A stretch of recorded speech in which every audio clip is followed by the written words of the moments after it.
Chapter 1. Crimson painful. How painful. My head hurts so badly. A gaudy and dazzling dream world filled with murmurs instantly shattered. The sound asleep Zhou Mingrui felt an abnormal throbbing pain in his head, as though someone had ruthlessly lashed at him with a pole again and again. No, it was more like a sharp object pierced right through his temples followed by a twist. In his stupor, Zhou Mingrui attempted to turn around, look up and sit up. However, he was completely unable to move his limbs as though he had lost control over his body. From the looks of it, I'm still not awake. I'm still in a dream. Who knows, perhaps the next scene will be of me thinking I'm already awake but in fact am actually still sleeping. Zhou Mingrui, who was not unfamiliar with similar encounters, tried his best to focus in order to escape the shackles placed upon him by the darkness and confusion. However, while still in his reverie, whatever will he could summon was ethereal like a fleeting fog. He found his thoughts difficult to control and introspect. No matter how much he tried, he still lost his focus as random thoughts surfaced in his mind. Why would I suddenly have such an excruciating headache in the middle of the night? And it's really painful. Could it be something like a cerebral hemorrhage? Fuck, don't tell me I'm going to die young. I need to wake up. Now. Why doesn't it seem to hurt as much as before? But why does it still feel like a blunt knife is slicing through my brains? From the looks of it, sleep is impossible. How am I to show up for work tomorrow? Why am I still thinking about work? This is some authentic headache. Of course I have to take time off. I don't have to worry about my manager's grumblings. Hey, putting it that way, it doesn't seem too bad. I can end up getting some spare time for myself. Throbbing pain inundated Zhou Mingrui, allowing him to slowly accumulate immaterial strength until he was finally able to move his back and open his eyes. He finally broke free from his reverie. His vision first blurred before it was screened by a faint crimson red. All he could see was a study desk made of burly wood in front of him. Right in the middle was an open notebook with coarse yellow pages. The title was eye-catchingly written with strange deep black lettering. To the left of the notebook was a stack of neatly arranged books, numbering about 8. The wall on their right was inset with grayish-white pipes with wall lamps connected to them. The lamp had a classical Western style to it. It was about half the size of an adult's head with an inner layer of transparent glass, and an exterior grid with black metal. Diagonally beneath the lamp was a black ink bottle shrouded in a pale red glow. Its embossed surface formed a blurry angel pattern. In front of the ink bottle, and to the right of the notebook sat a dark-colored pen with a fully circular body. Its tip shimmered with a faint glint while its cap rested right beside a brass revolver. A gun? A revolver? Zhou Mingrui was completely taken aback. The things laid before him were alien to him. It looked nothing like his room. While feeling shocked and confused, he discovered that the desk, notebook, ink bottle, and revolver were covered in a layer of crimson veil, a result of the light shining from the window. Subconsciously, he looked up and shifted his gaze up bit by bit. In midair, a crimson moon hung high above the backdrop of a black velvet curtain, glowing in silence. Zhou Mingrui felt inexplicably horrified as he stood up abruptly. However, before his feet fully straightened, his brain protested with throbbing pain. It made him temporarily lose his strength as he fell uncontrollably. His buttocks slammed heavily onto the burly wood chair. The pain did little. Zhou Mingrui stood up again by propping himself up. He turned around in a fluster as he began to size up the environment he was in. The room was not very large, with a brown door on each side of the room. Close to an opposite wall was a low wooden bed. Between the bed and the left door was a cabinet. Its 2 doors were swung open and beneath it were 5 drawers. To the side of the cabinet, there was the same grayish-white pipe on the wall at the height of a person. However, it was connected to a strange mechanical device with exposed gears and bearings in several spots. Items resembling coal stoves sat in the right corner of the room near the table, along with soup pots, iron pots, and other kitchen utensils. Across the right door was a dressing mirror with 2 cracks. Its bottom was made of wood and the patterns were simple and plain. With a sweep of his gaze, Zhou Mingrui noticed himself in the mirror, the present him. Black hair, brown eyes, a linen shirt, thinly built, average-looking features and a rather deep outline. Zhou Mingrui immediately drew a gasp as many helpless and confused guesses surfaced in his mind. the revolver in ancient European style, and the crimson moon that looked different from Earth's moon could only mean one thing. See, could I have transmigrated? Zhou Mingrui widened his mouth slightly. He had grown up reading web novels and had often fantasized over such scenes. However, he momentarily found it hard to accept the situation when he found himself in one. This was probably what it meant to love a fantasy. In a minute, Zhou Mingrui had already cursed himself while trying to make the best out of his adverse situation. If not for the still throbbing headache that made his thoughts high-strung but clear, he would have definitely suspected that he was dreaming.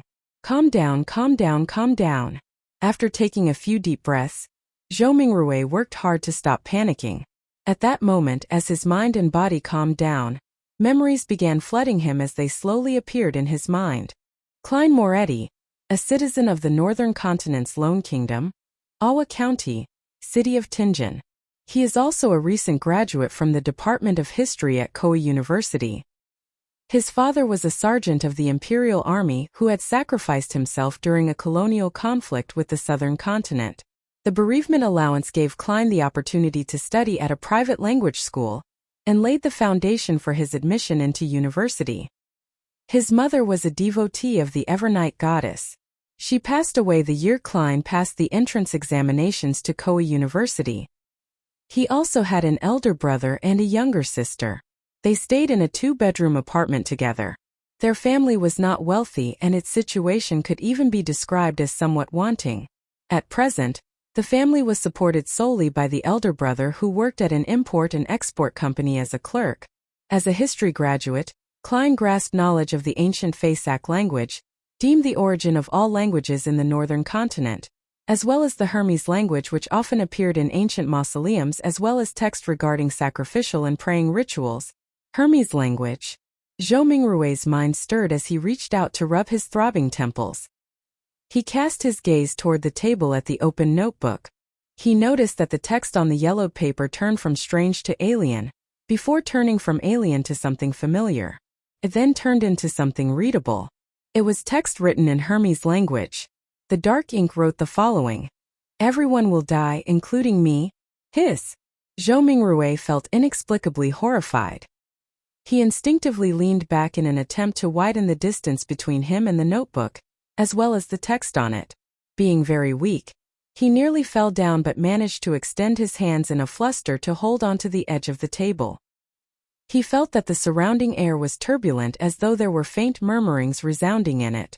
The feeling was akin to hearing horror stories being recounted by elders when he was young. He shook his head, believing that everything was an illusion. Zhou Mingrui found his balance and shifted his gaze from the notebook as he heaved for breath. This time his gaze landed on the shimmering brass revolver. He suddenly had a question arise in him. With Klein's family situation, how can they have the money or means to buy a revolver? Zhou Mingrui could not help but frown. While in deep thought, he suddenly discovered a red handprint to the side of the table. Its color was deeper than the moonlight and much thicker than the veil. It was a bloody handprint. A bloody handprint? Zhou Mingrui subconsciously flipped his right hand that had been holding the edge of the table. Looking down, he saw that his palm and fingers were covered in blood. At the same time, the throbbing pain in his head continued. Although it had weakened a little, it continued incessantly. Did I smash my head open? Zhou Mingrui guessed as he turned around and walked towards a cracked dressing mirror. A few steps later, a black-haired figure of medium build and brown eyes appeared clearly in front of him. The person had a distinct scholarly air to him. Is this the present me? Klein Moretti? Zhou Mingrui was stunned momentarily. Since there was insufficient lighting at night, he failed to see something clearly. He continued forward until he was just a step short from colliding with the mirror. Using the crimson veil-like moonlight as illumination, he turned his head and examined the corner of his forehead. A clear reflection appeared in the mirror. His temple had a grotesque wound with burn marks along its periphery. Blood stained the wound's surroundings and there were grayish-white brain juices squirming slowly within. Chapter 2. Situation Tap. Tap. Tap. Zhou Mingrui reeled back in fear at the sight that greeted him. It was as though the person in the dressing mirror was not himself, but a desiccated corpse. How could a person with such grievous wounds be still alive? He turned his head in disbelief again and checked the other side. Even though he was a distance away and the lighting was poor, he could still see the penetrating wound and dark red blood stains. Zhou Mingrui drew a deep breath as he tried hard to calm himself. He reached out to press his left chest and sensed his racing heart that exuded immense vitality. He then touched his exposed skin. Beneath the slight coldness was flowing warmth. When he squatted down and after verifying that his knees could bend, Zhou Mingrui stood up again and calmed down. "What's happening?" he muttered with a frown. He planned to inspect his head injury seriously once more. He took 2 steps forward and suddenly paused.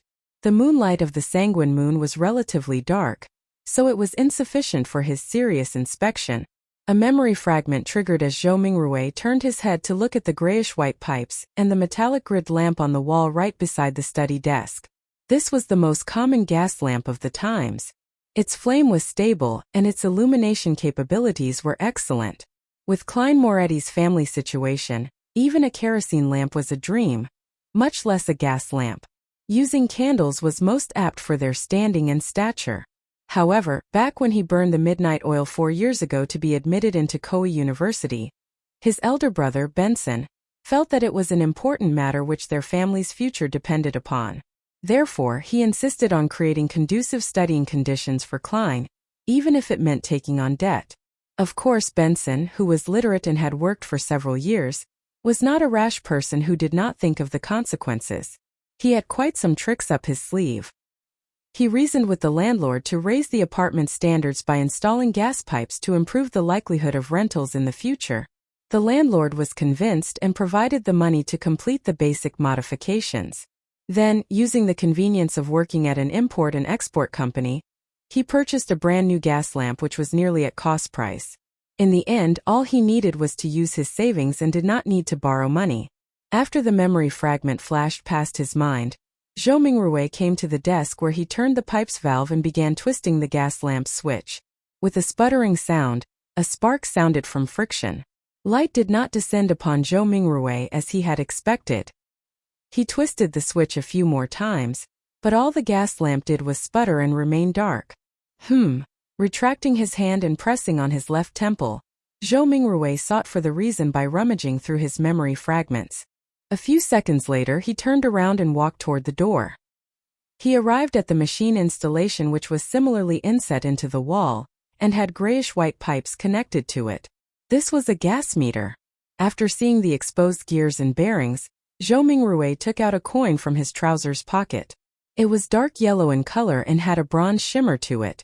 The front of the coin was engraved with a portrait of a crown-wearing man, and there was a 1 on a clump of wheat on the back. Zhou Mingrui knew that this was the most basic currency of the Lone Kingdom. It was called a copper penny. 1 penny's purchasing power was roughly 3 to 4 yuan before his transmigration. Such coins had other denominations such as the 5 pence, a half-pence and a quarter-pence. Despite the 3 types, the denominations were not in small enough units. In everyday life, one had to buy several different things just to spend a single coin from time to time.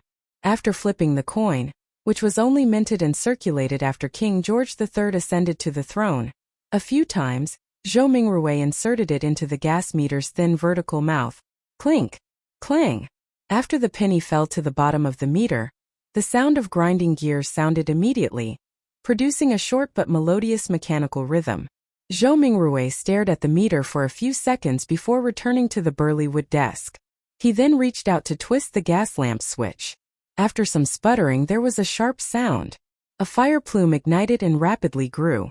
Bright light first occupied the internals of the wall lamp before penetrating the transparent glass, blanketing the room with a warm glow. The darkness quickly receded as the crimson retreated out the window. Zhou Mingrui felt at ease for a baffling reason as he quickly came in front of the dressing mirror. This time he seriously inspected his temple and did not miss a single detail. After a few rounds of inspection, he realized that apart from the original blood stain, liquid was no longer flowing out of the grotesque wound. It appeared like it had received the best hemostasis and bandaging. As for the slowly squirming grayish-white brain and the discernible growth of flesh and blood around the wound, it meant that the wound might take 30 to 40 minutes, or maybe even 2 to 3 hours before it would only leave a light scar. The restorative effects that transmigration brings? Zhou Mingrui curled up the right corner of his mouth as he muttered silently. Following that, he let out a long sigh. Regardless, he was still alive. After settling his mind, he pulled open a drawer and took out a tiny piece of soap. He took one of the old and tattered towels hanging by the side of the cupboard and opened the door. He then walked to the public bathroom, which was shared by the tenants on the second floor. Yes, I should clean up the bloodstains on my head, or I'll keep looking like a crime scene. It's fine scaring myself, but if I were to scare my sister Melissa, when she gets up early in the morning tomorrow, it would be quite problematic. The corridor outside was pitch black. Silhouettes were barely accentuated by the crimson moonlight from the window at the end of the corridor. They looked like a pair of monster eyes that silently observed the living late into the night. Zhou Mingrui lightened his footsteps as he walked towards the communal bathroom with a shuddering fear. When he entered, there was even more moonlight, allowing him to see everything clearly. Zhou Mingrui stood in front of a wash basin and turned the tap's knob. Upon hearing the gushing sound of water, he suddenly recalled his landlord, Mr. Frankie. As water was included in the rent, this short and thin gentleman who wore a top hat, a vest, and a black suit always inspected the bathroom actively to take note of any sounds of flowing water. If the water gushed too loudly, Mr. Frankie would ignore all of his gentlemanly traits by flailing his walking stick and striking the bathroom's door, shouting things like "Darn thief, wastage is a shameless matter, I'll remember you. If I see this happen another time, scram along with your filthy luggage. Mark my words, this is the most value-for-money apartment in Tianjin City. You will not find a more kindly landlord anywhere else." Putting away those thoughts, Zhou Mingrui used a moist towel to clean the bloodstains from his face again and again. After checking himself using the rundown mirror in the bathroom and verifying that all that was left were a hideous wound and a pale face, did Zhou Mingrui relax. Then, he took off his linen shirt and used a bar of soap to wash away the bloodstains. At that moment, he knitted his brows and recalled of a possible problem. The wound was too exaggerated and there was too much blood. Apart from his body, his room likely still had signs of his injury. After Zhou Mingrui was done with his linen shirt a few minutes later, he briskly returned to his apartment with a moist towel. He first wiped the blood handprint on the desk and then, using the gas lamp's illumination, sought out spots which he missed out. He immediately discovered that quite a substantial amount of blood had splattered onto the floor beneath the desk, and there was a yellow bullet to the left side of the wall. Releasing a round with a revolver pointed at the temple? After mixing and matching the clues from before, Zhou Mingrui had a rough idea how Klein had died. He was in no hurry to verify his guess. Instead, he seriously wiped away the bloodstains and cleaned up the scene. Following that, he took the bullet and returned to the side of his desk. He opened the revolver cylinder and poured out the rounds inside. A total of 5 rounds and a cartridge shell all had a brass luster to them. Indeed, Zhou Mingrui looked at the empty cartridge shell in front of him and stuffed the rounds back into the cylinder while nodding. He shifted his gaze to the left and it landed on the notebook's words, "Everyone will die, including me." Following that, even more questions arose in him. Where did the gun come from? Was it suicide or a fake suicide? What kind of trouble could a history graduate of humble origins get himself into? Why would such a suicide method only leave behind so little blood? Was it because I transmigrated in a timely manner and it came with healing benefits? After pondering for a moment, Zhou Mingrui changed into another linen shirt. He sat on the chair and began pondering over more important matters. Klein's experience was still not something he needed to concern himself with. The true problem was to figure out the reason for his transmigration, and if he could return. His parents, relatives, best buddies and friends. The fascinating world of the internet, and all sorts of delicious delicacies. These were reasons that prompted his desire to return. Click, click, click. Zhou Mingrui's right hand was subconsciously pulling out the revolver cylinder and slamming it back into place, again and again. Yeah, there has not been much difference for me between this period of time and the past. I was just a little unlucky, but why would I transmigrate for no baffling reason? Bad luck. Yes, I tried a luck enhancement ritual before dinner today. A thought flashed in Zhou Mingrui's mind. illuminating the memories which were concealed by a fog of confusion. As a qualified keyboard politician, keyboard historian, keyboard economist, keyboard biologist, and keyboard folklorist, he had always deemed himself as knowing something of everything. Of course, his best buddy would often mock him as only knowing a little of everything, and one of them was Chinese divination. When he visited his hometown last year, he had discovered a thread-bound book titled Quintessential Divination and Arcane Arts of the Qin and Han Dynasty at an old bookstore. It looked pretty interesting and could aid him in posturing on the internet, so he bought it. Unfortunately, his interest was short-lived. The vertical script it used made the reading experience horrible. All he did was flip through the beginning pages before he threw it into a corner. He had experienced a spate of bad luck in the past month. Losing his cell phone, customers running away after cheating him, and mistakes at work. Only then did he suddenly recall the luck enhancement ritual written at the beginning of Quintessential Divination and Arcane Arts. Furthermore, the requirements were extremely simple, without any basic foundation requirements. All he needed was to get 4 portions of the staple food in his area, and place them in the 4 corners of his room. They could be placed on furniture such as tables and cupboards. Then, standing in the middle of the room, he had to take 4 steps in a counterclockwise fashion to make a square. The first step required him to sincerely chant blessings stem from the immortal Lord of heaven and earth. The second step was to silently chant blessings stem from the Sky Lord of heaven and earth. The third step was blessings stem from the exalted the Arch of heaven and earth. And the fourth step was blessings stem from the celestial worthy of heaven and earth. After the 4 steps were taken, he needed to close his eyes and wait 5 minutes in his original spot. Only then would the ritual be considered complete. Since it did not cost him any money, he found the book, followed what was stipulated, and did it before dinner.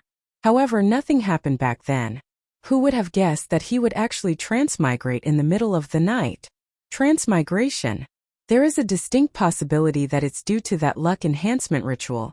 Yes, I should give it a try here tomorrow. If it's really because of that, I stand a chance of transmigrating back. Zhou Mingrui stopped flicking the revolver cylinder and suddenly sat straight up.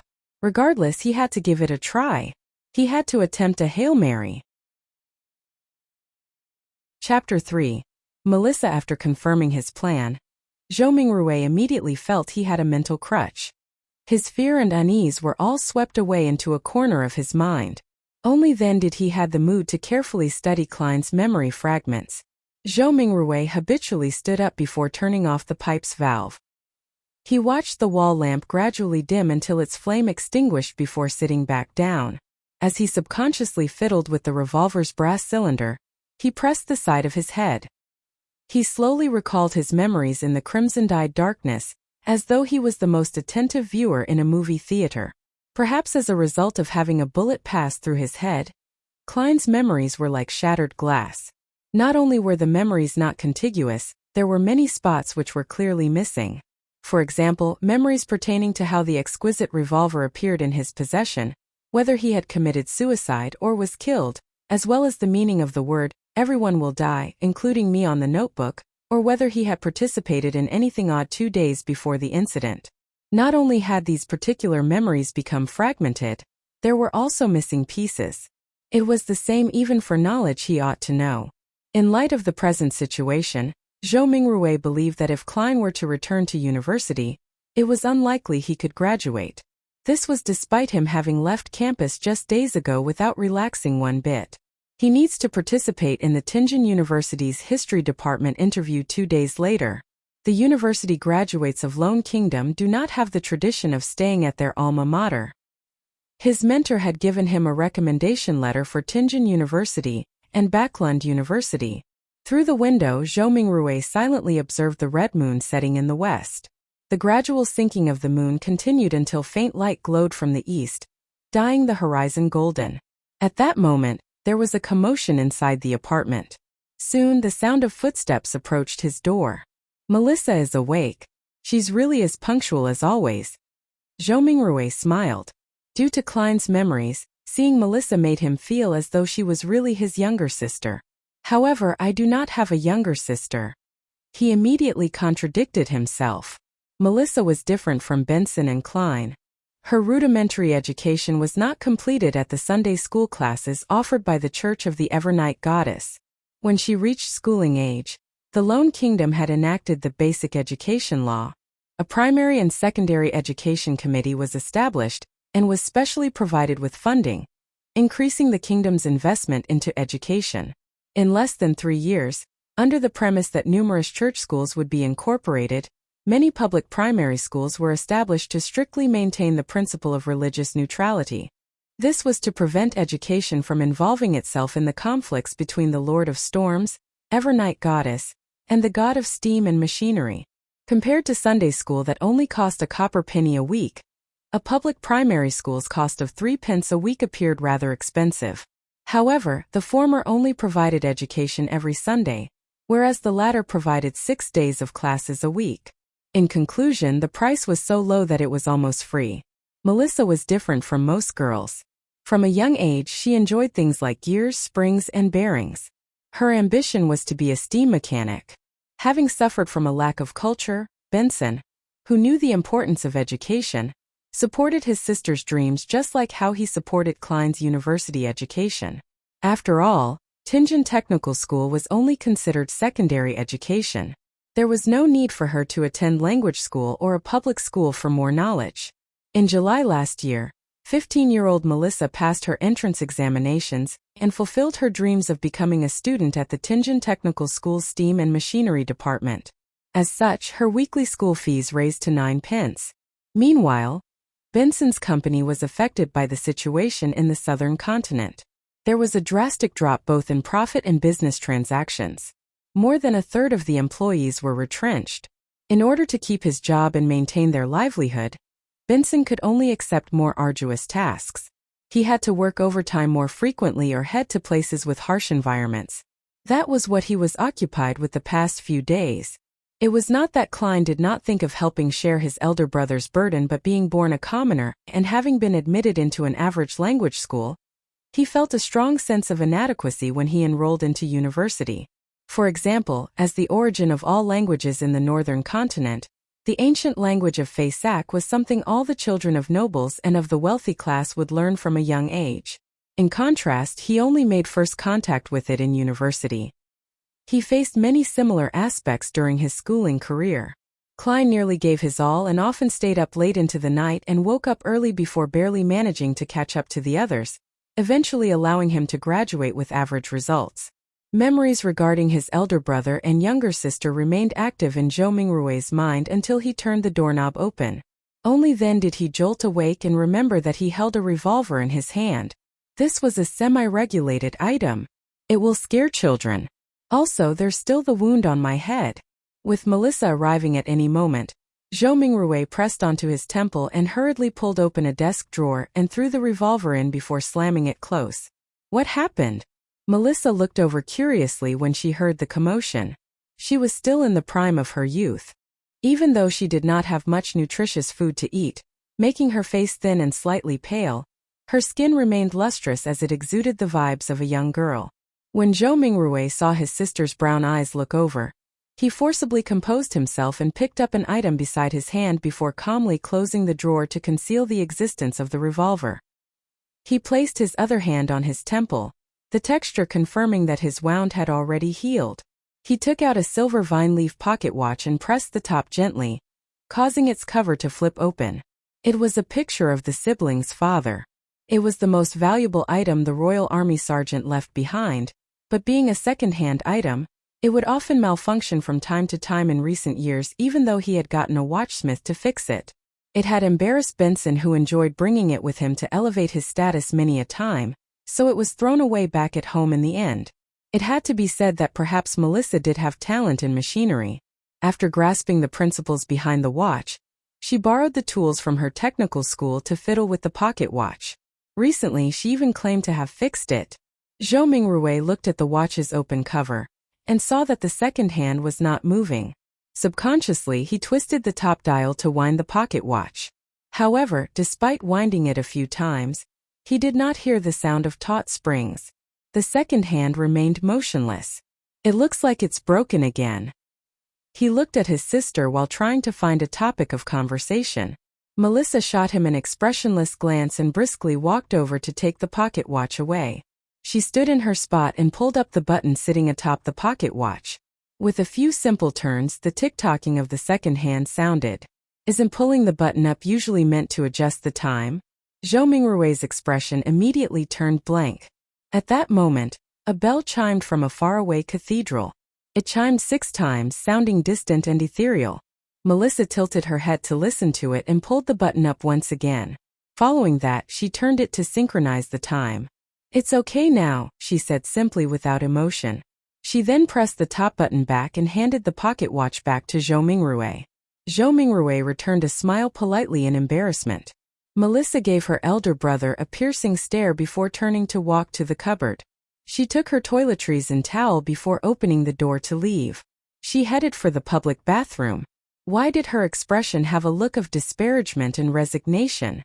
Is it a look of love and concern for a retarded brother? Zhou Mingrui lowered his head and chuckled. He closed the pocket watch's cover with a click before opening it again. He repeated this action as his idle thoughts focused on a question. Klein committed suicide without a silencer. Well, I'll consider it as suicide for now.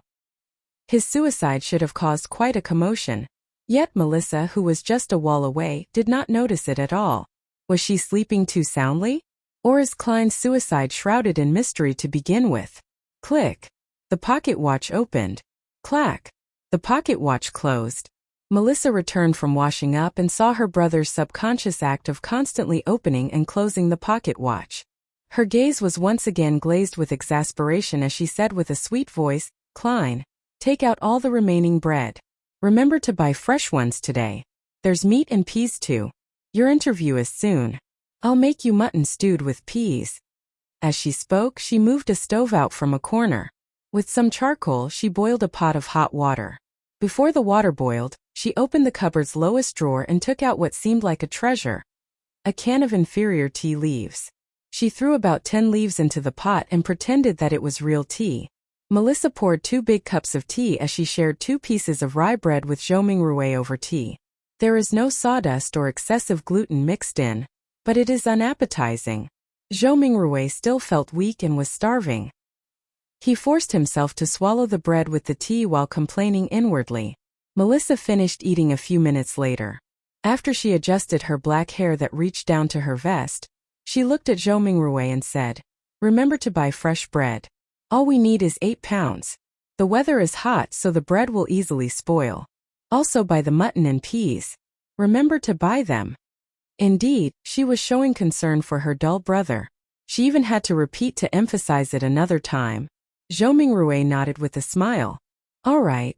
Regarding the Lone Kingdom's pound, Zhou Mingrui matched Klein's muscle memory with his. He believed it was close to half a kilogram of what he was accustomed to. Melissa did not say anything further. She stood up and tidied the area. After packing away the last bit of bread for lunch, she put on a tattered veil cap that their mother left behind, picked up a self-sewn bag used to carry her books and stationery, and prepared to leave. It was not Sunday, so she had an entire day of classes to attend. Walking from their apartment to Tianjin Technical School took about 50 minutes. There were public horse carriages that cost a penny a kilometer with a limit of 4 pence in the city and 6 pence in the city outskirts. In order to save money, Melissa would leave ahead of time and walk to school.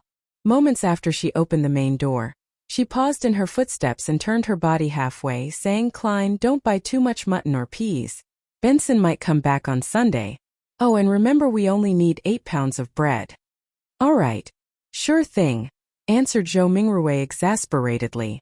Simultaneously, he repeated the word Sunday a few times in his head. In the northern continent, a year was similarly split into 12 months. Every year, there was 365 or 366 days. A week was similarly split into 7 days. The splitting of months was a result of astronomical observations. It made Zhou Mingrui suspect whether he was in a parallel world. As for the splitting of days, it was a result of religion.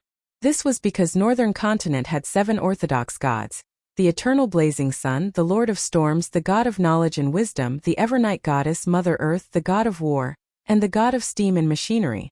Watching his sister close the door and leave, Zhou Mingrui suddenly sighed. Soon his thoughts focused onto the luck enhancement ritual. Sorry, I really wish to return home. Chapter 4. Divination. Returning to his chair again, he heard the faraway cathedral's bells chime again. It continued 7 times before Zhou Mingrui slowly stood up. He went up front to the cupboard and took out his clothes. A black vest with a matching suit, trousers that clung tightly to his legs, a half-top hat, and his faint scholarly air made Zhou Mingrui feel like he was watching an English drama set in the Victorian era. He suddenly muttered softly as he shook his head with a wry smile, "I'm not going for an interview. All I'm doing is buying some ingredients to prepare for my luck enhancement ritual." Klein was so concerned about his impending interview that it became instinct. When he was not focused enough, he habitually wore his only decent set of clothing. After taking a breath, Zhou Mingrui took off his suit and vest, switching to a brownish-yellow coat. He also changed to a felt hat with a rounded edge of the same color. With his outfit done, he walked to the side of the bed and lifted a square cushion. He reached his hand into an inconspicuous hole beneath and rummaged around before finding an intermediate layer. When he retracted his right hand, there was a roll of notes in his palm. There were about 8 notes with faded dark green colors. These were all the savings Benson had at the moment. It even included the living expenses for the next 3 days. 2 of them were 5 solely notes and the remaining were 1 solely notes. In the Lone Kingdom's currency system, solely was ranked second. It originated from ancient silver coins. 1 solely was equivalent to 12 copper pence. They had denominations of 1 and 5 solely. At the top of the currency system was the gold pound. They were also paper-based but were guaranteed by gold and pegged directly. A gold pound was equivalent to 20 solely. They had denominations of 1, 5, and 10 gold pounds. Zhou Mingrui spread a note and caught a whiff of the faint unique ink. This was the smell of money. Perhaps a result of Klein's memory fragments or his constant desire for money, Zhou Mingrui felt like he had instantly fallen in love with these notes. Look, their designs are so beautiful. It makes the stern and old-fashioned George III and his 2 mustaches appear especially adorable. Look, the watermark that can be seen when the note is placed against sunlight is so alluring. The exquisite design for the anti-counterfeit label makes it completely different from those fake fancy schlocks. Zhou Mingrui admired it for nearly a minute before pulling out 2 1 solely notes. He then rolled up the remaining notes and stuffed them back into the cushion's concealed layer. After arranging and flattening the cloth around the hole, Zhou Mingrui folded the 2 notes he had taken out neatly and placed them into the left pocket of his brownish-yellow jacket. He separated the notes from the few pence he had in his trouser pocket. With all of this done, he placed a key into his right pocket and brought a dark brownish paper bag along with him and quickly walked toward the door. His shuffling footsteps slowed down from a brisk pace until it eventually stopped. Zhou Mingrui stood by the door and was unsure when he had already begun to frown. Klein's suicide was fraught with peculiarities. Would he encounter any accidents if he were to leave just like that? After some deep thought, Zhou Mingrui returned to his desk and pulled open the drawer. He then took out the shimmering brass revolver. This was the only defensive weapon he could think of, and it was the only weapon with sufficient power. Although he had never practicing shooting, just pulling such a revolver out would definitely daunt anyone. He caressed the revolver's cold metal before stuffing his revolver into the pocket where his notes were. He clasped the money in his palm as his fingers pressed onto the gun's handle. It was perfectly concealed. Feeling secure, he who knew a little of everything suddenly had a worry. Would I end up misfiring? Being deluged with such a thought, Zhou Mingrui quickly thought of a solution. He drew the revolver and released the cylinder. He then aligned the empty chamber, which was a result of the suicide, along the gun's hammer before closing it. This way, even if there was a misfire, he would discharge an empty round. After stuffing his revolver back into his pocket, Zhou Mingrui kept his left hand in there. He pressed down on his hat with his right hand and pulled open the door before leaving. The corridor during the day remained dim as limited sunlight shone in from the window situated at the end of the corridor. Zhou Mingrui quickly went down the stairs and left the apartment before taking in the brilliance and warmth of the sun. Although it was almost July, it was still considered the middle of summer. However, Tianjin was situated north of the Lone Kingdom, so it had unique climate characteristics. The highest annual temperature was not even 30 degrees Celsius on Earth, with even cooler mornings. However, the streets were awash with filthy water and strewn junk. From Klein's memories, this was not a rare sight in low-income communities, even if there were sewers. After all, there were just too many people and people needed to survive. Come and try our delicious roasted fish. Hot and fresh oyster soup. Drink a bowl in the morning and feel invigorated all day. Fresh fish from the port for just 5 pence apiece. Muffins and eel soup make the perfect combination. Conch, conch, conch. Vegetables freshly plucked from the farms outside the city. Cheap and fresh. The mobile hawkers who sold vegetables, fruits, and hot food shouted along the streets as they beckoned the rushing pedestrians. Some of them would stop and carefully compare before purchasing. Others would impatiently wave their hands as they had yet to find work for the day. Zhou Mingrui took in a whiff of the air that mixed both noxious and fragrant aromas. As he clenched the revolver tightly in his left hand, he held the notes tight. He pressed down on his hat with his right hand while passing through the busy street, slouching a little. There was bound to be thieves in populated areas. Furthermore, this street had no lack of poor citizens who were working part-time after losing their previous jobs. There were also starving children that were exploited by adults to do their bidding. He proceeded forward until he reached a point where the crowdedness around him restored to normal. He straightened his back and raised his head to look down the street. There was a vagrant accordionist busking. The melody was sometimes pleasant, sometimes fervent. Beside him were several children in ragged clothes with sallow complexions due to malnutrition. They listened to the music and moved to the beat, dancing self-made choreographies. Their faces were filled with joy as though they were a prince or an angel. A deadpan woman passed by. Her skirt was dirty and her skin was dull. Her gaze appeared dull and sluggish. Only when she looked at the bunch of children did a faint glow flash. It was as though she had seen herself from 3 decades ago. Zhou Mingrui overtook her and turned into another street before stopping at Smyron Bakery. The owner of the bakery was a 70-plus-year-old granny named Wendy Smyron. Her hair was completely grayish-white and she always wore a genial smile. From the beginning of Klein's memories, she had been here selling bread and pastries. Oh, the Tianjin biscuits and lemon cakes she bakes are very delicious. Zhou Mingrui gulped a mouthful of saliva and smiled. Mrs. Smyron, 8 pounds of rye bread. Oh, dear Klein, where's Benson? Is he not back? Wendy asked smilingly. In a few more days, answered Zhou Mingrui vaguely. As Wendy took the rye bread, she sighed. He sure is a hard-working lad. He will have a good wife. Upon saying this, the corners of her lips curled up as she said playfully, all is good now.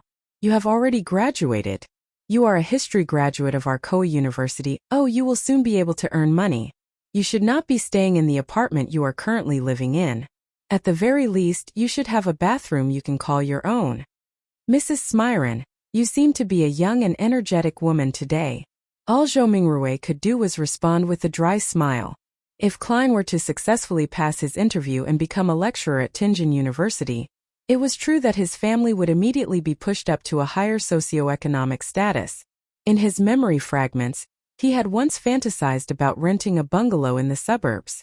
There would be 5 or 6 rooms, 2 bathrooms, a huge balcony upstairs, 2 rooms, a dining room, a living room, a kitchen, a bathroom, and an underground storage room on the first floor. This was not a wishful dream.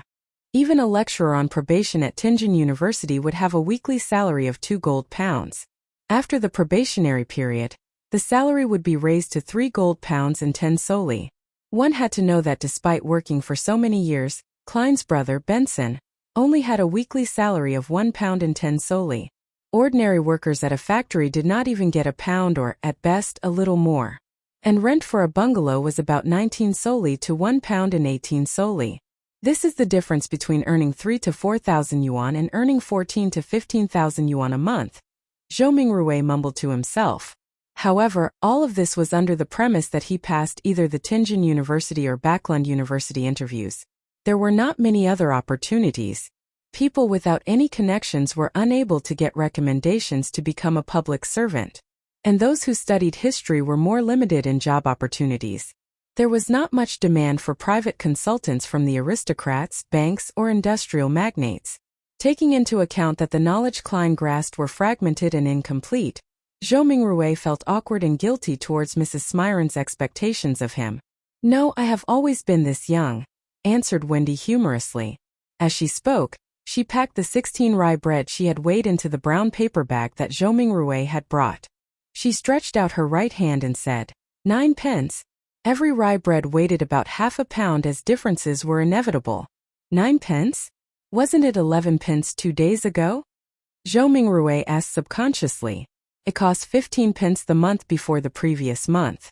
You have to thank the people who protested on the streets for the repeal of the Grain Act, said Wendy as she shrugged. Zhou Mingrui nodded in vague acknowledgement. Klein's memories regarding this was incomplete. All he remembered was that the core tenet of the Grain Act was to protect the prices of domestic agriculture products. Once the prices rose to a certain level, grain imports from southern nations like Feyenopotter, Mason, Lemberg were stopped. Why would people protest the act? Without saying much, Zhou Mingrui, afraid he would end up pulling out the revolver, carefully took out his notes and handed one of them over to Mrs. Smyron. He was given 3 copper pence in change. Stuffing them into his trouser pocket, he took the paper bag containing the bread and headed for the lettuce and meat market across the street. He was working hard for the mutton stewed with peas his sister had exhorted. There was a municipal square at the intersection of Iron Cross Street and Daffodil Street. Many tents were erected there, and clowns dressed in odd and funny attires were distributing flyers. There's a circus performance tomorrow night? Zhou Mingrui glanced at the flyers in the hands of others as he read their contents under his breath. Melissa would definitely like it. However, how much is the entrance fee? With that thought, Zhou Mingrui went closer. Just as he was about to ask a clown with a red and yellow painted face, a hoarse woman's voice sounded from beside him. Would you like to try a divination? Zhou Mingrui subconsciously turned his head and saw a woman wearing a pointed hat and a long black dress standing in front of a short tent. Her face was smeared with red and yellow paint and her eyes were a profound grayish blue. No, Zhou Mingrui shook his head in response. He did not have the spare cash for divination. The woman laughed and said, My tarot divination is very accurate. Tarot, Zhou Mingrui was instantly dumbfounded. This pronunciation was almost identical to the tarot cards on Earth. And tarot cards from Earth were a set of cards used for divination. They just had graphics that represented different omens. Wait, he suddenly recalled the origins of tarot divination in this world. It did not originate from the 7 Orthodox gods, nor was it an ancient legacy. Instead, it was created by the Intis Republic's consul of that era, Rosel Gusta, more than 170 years ago. This Mr. Rosel invented the steam engine, improved the sailing boat, overthrew the Intis kingdom's imperial rule, and was recognized by the god of craftsmanship. He also became the first consul of the Intis Republic. Later, he invaded other nations and placed Lemberg and other nations under his protection. He made the Lone Kingdom, Feyenopotter, Feysac Empire and other powerful northern continent nations bow down to the Intis Republic. Following that, the Republic was then changed to an empire and he became the self-proclaimed Emperor Caesar. It was during Rosel's rule that the Church of Craftsmanship received its first public holy revelation since the 5th epoch. Ever since, the god of craftsmanship was changed to the god of steam and machinery. Rosel also invented tarot divination. He also established the contemporary system of paper-based cards and their play styles. There were many familiar styles that Zhou Mingrui was familiar with, such as Upgrade, Fighting the Landlord, Texas Poker, and Quint. In addition, the marine fleets he sent out discovered a sea route that led to the southern continent through the stormy and turbulent seas. This also began the era of colonialism. Unfortunately, he was betrayed in his old age. In the year 1198 of the 5th epoch, he was assassinated by the combined forces of the Church of the Eternal Blazing Sun, the former Intis royal family, the Sauron family, and other aristocrats. He eventually died in the White Maple Palace. To recall such general knowledge suddenly made him facepalm. Could this be a transmigration, senior? With this in mind, Zhou Mingrui was intrigued to see what tarot cards looked like. Therefore, he nodded at the pointy hat woman with the painted face and said, If the wool price is reasonable, I'll give it a try. The woman immediately said with a laugh, Sir, you are the first one here today, so it's on the house. Chapter 5 Ritual Free? Free things cost the most. Zhou Mingrui silently mumbled and decided that he would not purchase any additional services whatever they were. He would firmly refuse them all. If you are really that capable, try divining that I transmigrated here. With this in mind, Zhou Mingrui followed behind the woman whose face was painted red and yellow, stooping low to enter the low tent. The tent's interior was extremely dark, illuminated only by several beams of light that managed to seep inside. A table covered with paper cards could be made out faintly in the low illumination. The woman with the sharp pointy hat was not affected by this at all. Her long black dress glided as though it was moving over water while she went around to the table. She sat on the opposite side and lighted a candle. The dim yellow light flickered, causing the inside of the tent to appear bright and dark at the same time. It instantly added a much more mysterious feel to the atmosphere. Zhou Mingrui sat down quietly, his gaze sweeping over the tarot cards on the table where he discovered familiar cards like the Magician, the Emperor, the Hanged Man, and Temperance, etc. Could Roselle have been a senior? I wonder if he was also a fellow countryman of mine. Zhou Mingrui mumbled to himself subconsciously. Before he could finish looking at the opened cards on the table, the woman who claimed to have accurate divinations had already reached out her hands to gather all of the cards together. She stacked them into a deck and pushed it in front of him. Shuffle the cards first and cut the deck, the circus fortune teller said in a muted voice. Oh me? Shuffle? Zhou Mingrui asked reflexively. The yellow and red paint on the fortune teller's face squirmed together as she revealed a slight smile, saying, of course, everyone's destiny can only be unraveled by themselves. I only serve as a reader of it. Zhou Mingrui immediately questioned her warily. This reading does not require additional fees, right? As a keyboard folklorist, I've already seen too many of such tricks. The fortune teller was visibly taken aback before finally saying muffledly, it's free. Zhou Mingrui, relieved, stuffed the revolver further back into his pocket. Thereafter, he calmly reached out his two hands to shuffle and cut the deck skillfully. It's done. He placed the already shuffled tarot cards in the middle of the table. The fortune teller clasped the cards with both her hands and carefully looked at cards for a while.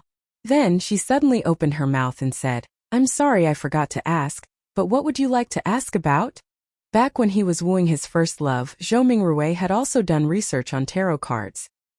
He asked unhesitatingly, past, present, and future. This was a type of divination as part of tarot card interpretation. 3 cards when opened sequentially symbolized one's past, present, and future. The fortune teller nodded first, then curled her lips to reveal a smile and said, then please reshuffle the deck. You can only truly get the cards you want if you know what you would like to ask about. Were you fooling me just now? Do you have to be this petty? Didn't I only ask a few times if this would be a free service? Zhou Mingrui's cheeks twitched a little. He took a deep breath and took the tarot deck back to reshuffle and cut it. There won't be any problems this time, right? He placed the already cut deck back onto the table. No problem.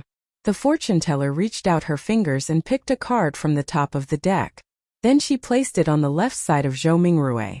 Her voice was going lower and lower as she spoke. This card symbolizes your past. This card symbolizes your present. The fortune teller placed the second card right in front of Zhou Mingrui. Then she picked the third card and put it on the right side of Zhou Mingrui. This card symbolizes the future. All right. Which card would you like to see first? The fortune teller raised her head up after completing her placement of the cards and gazed deeply at Zhou Mingrui with her grayish-blue eyes. I'll have a look at the present first, Zhou Mingrui said after giving it some thought. The fortune teller nodded slowly and flipped over the tarot card that was directly in front of Zhou Mingrui. A colorfully dressed character was depicted on this card, wearing ragged headgear with a stick over his shoulder. There was a bindle hanging on the end of the stick and a puppy was following behind him. It was numbered. The Fool.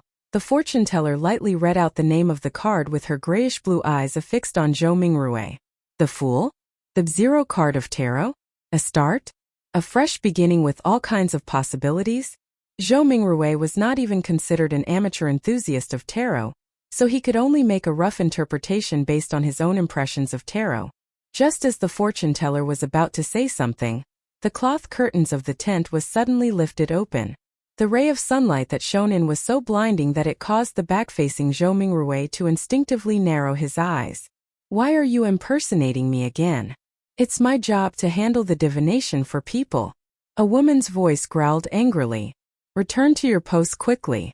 You must remember that you're just an animal trainer. An animal trainer? Zhou Mingrui's eyes had already adapted to the light by now. He saw a similar-looking woman who was also wearing a sharp pointy hat and a black dress, with her face painted in red and yellow as well.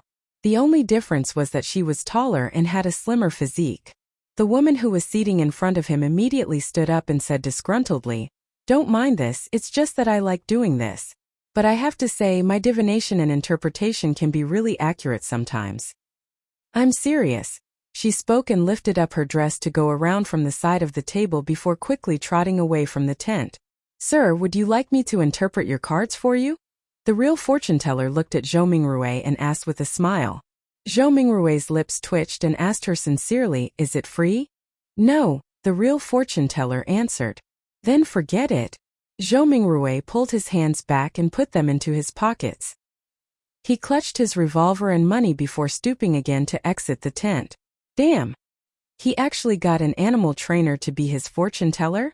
Was an animal trainer who didn't want to be a fortune teller not a good clown? Zhou Mingrui very quickly put this matter behind him. He spent 7 pence at the lettuce and meat market for a pound of not-so-great mutton. Then he also bought some tender broad beans, cabbage, onions, potatoes, and other items. Together with the bread that he bought earlier, he spent a total of 25 copper pennies, which converted to 2 soldi and 1 pence. There is really not enough to go around for spending. Poor Benson. Not only had Zhou Mingrui spent the 2 notes that he had brought with him, but it was also necessary for him to top it up with the 1 penny he had in his pocket. He just sighed and did not think further about it as he hurried back home. With the staple food, he could now carry out the luck enhancement ritual. After the second-floor tenants gradually left, Zhou Mingrui was still in no hurry to carry out the ritual. Instead, he translated the blessing stem from the immortal Lord of Heaven and Earth, and related phrases into the ancient Faisak language, as well as the Lone language. He was intending to try the ritual again the next day in those local languages if the original incantation did not take effect. After all, he had to take into consideration the differences between the 2 worlds. In Rome, do as the Romans do. As for translating it into an ancient ritual prayer that used the dedicated Hermes language, Zhou Mingrui had a difficult time completing it due to his lack of vocabulary. After readying everything, he finally took out the 4 loaves of rye bread.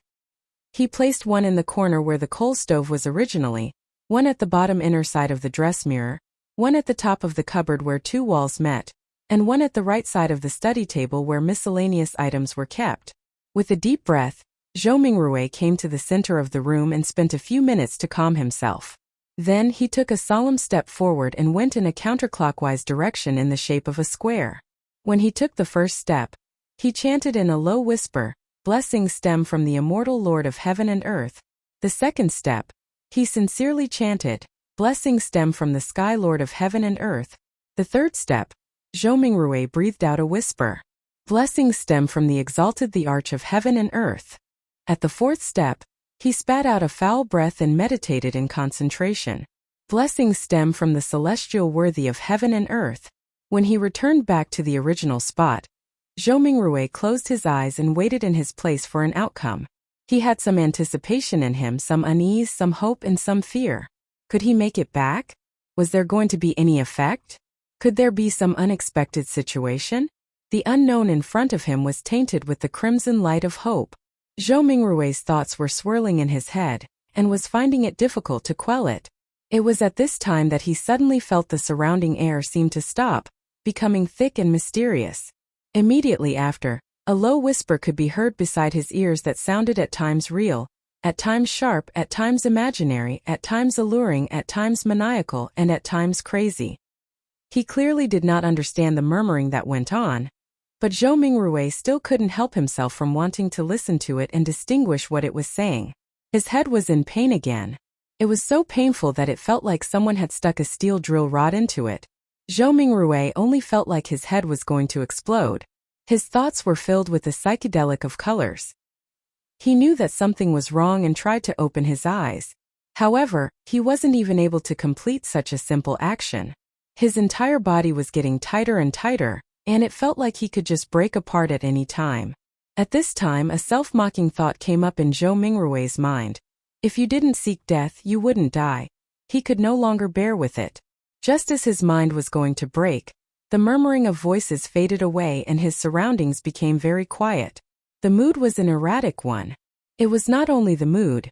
Zhou Mingrui felt his own body going through the same sensations as well. He tried once more to open his eyes, an extremely easy task this time. A gray fog appeared over his eyes, haziness vague and endless. What's with this situation? Zhou Mingrui suddenly looked around him, and then lowered his head down to discover that he was floating at the edge of an endless fog. The fog was flowing like water, and was dotted with a lot of crimson stars. Some of them were enormous while others were tiny. There was a sense of them being hidden in the deep depths, while others floated over the surface of this water-like fog. Looking at the seemingly holographic sight, Zhou Mingrui reached out his right hand in a half-confused, half-exploring manner to try to touch the crimson star that was seemingly floating on the surface. He was trying to find a way to leave this place. When his hand touched the surface of that star, a watermark suddenly appeared from within his body and agitated the stars into a crimson burst. It looked like a dreamlike burning of flames. Zhou Mingrui got a fright from it.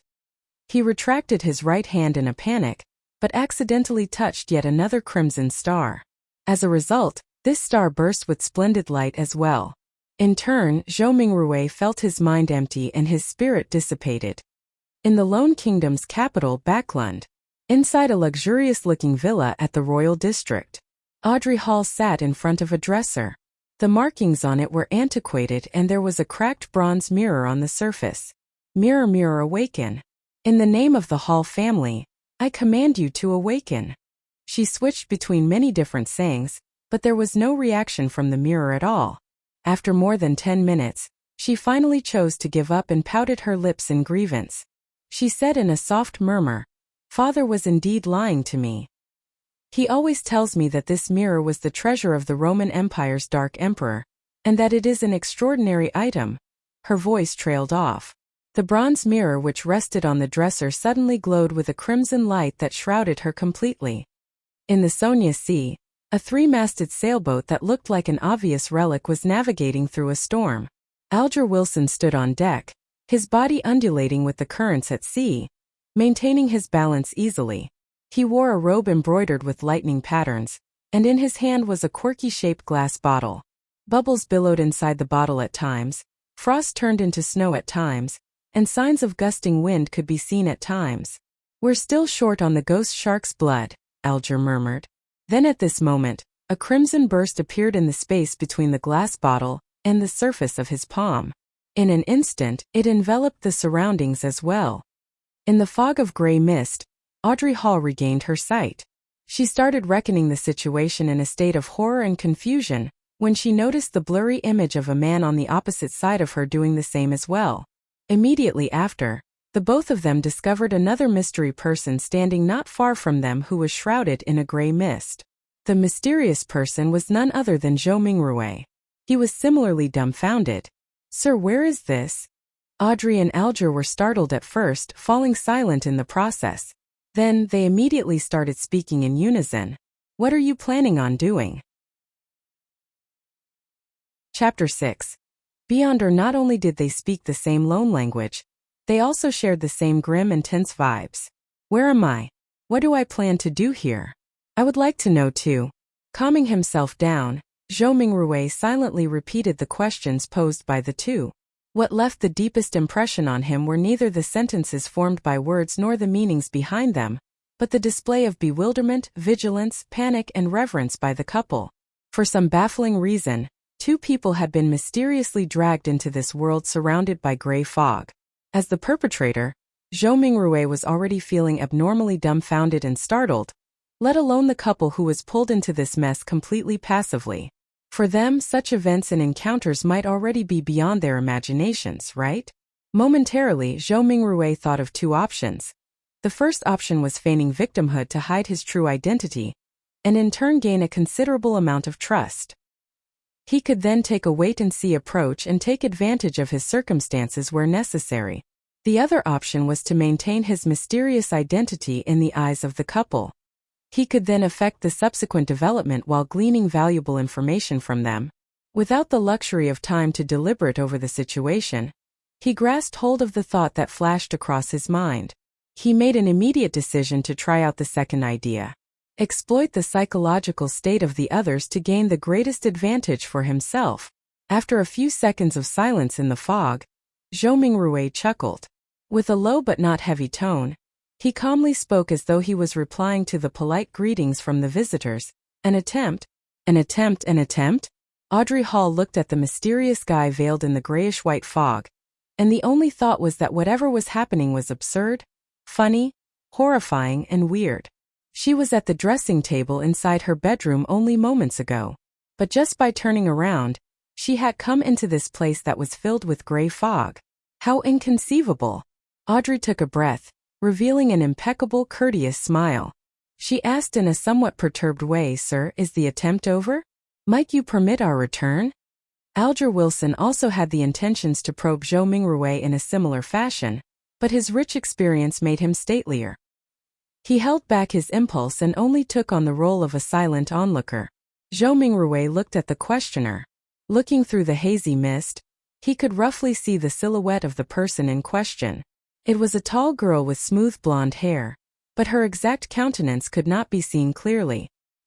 He did not rush to reply the girl's question but turned around to look at the man.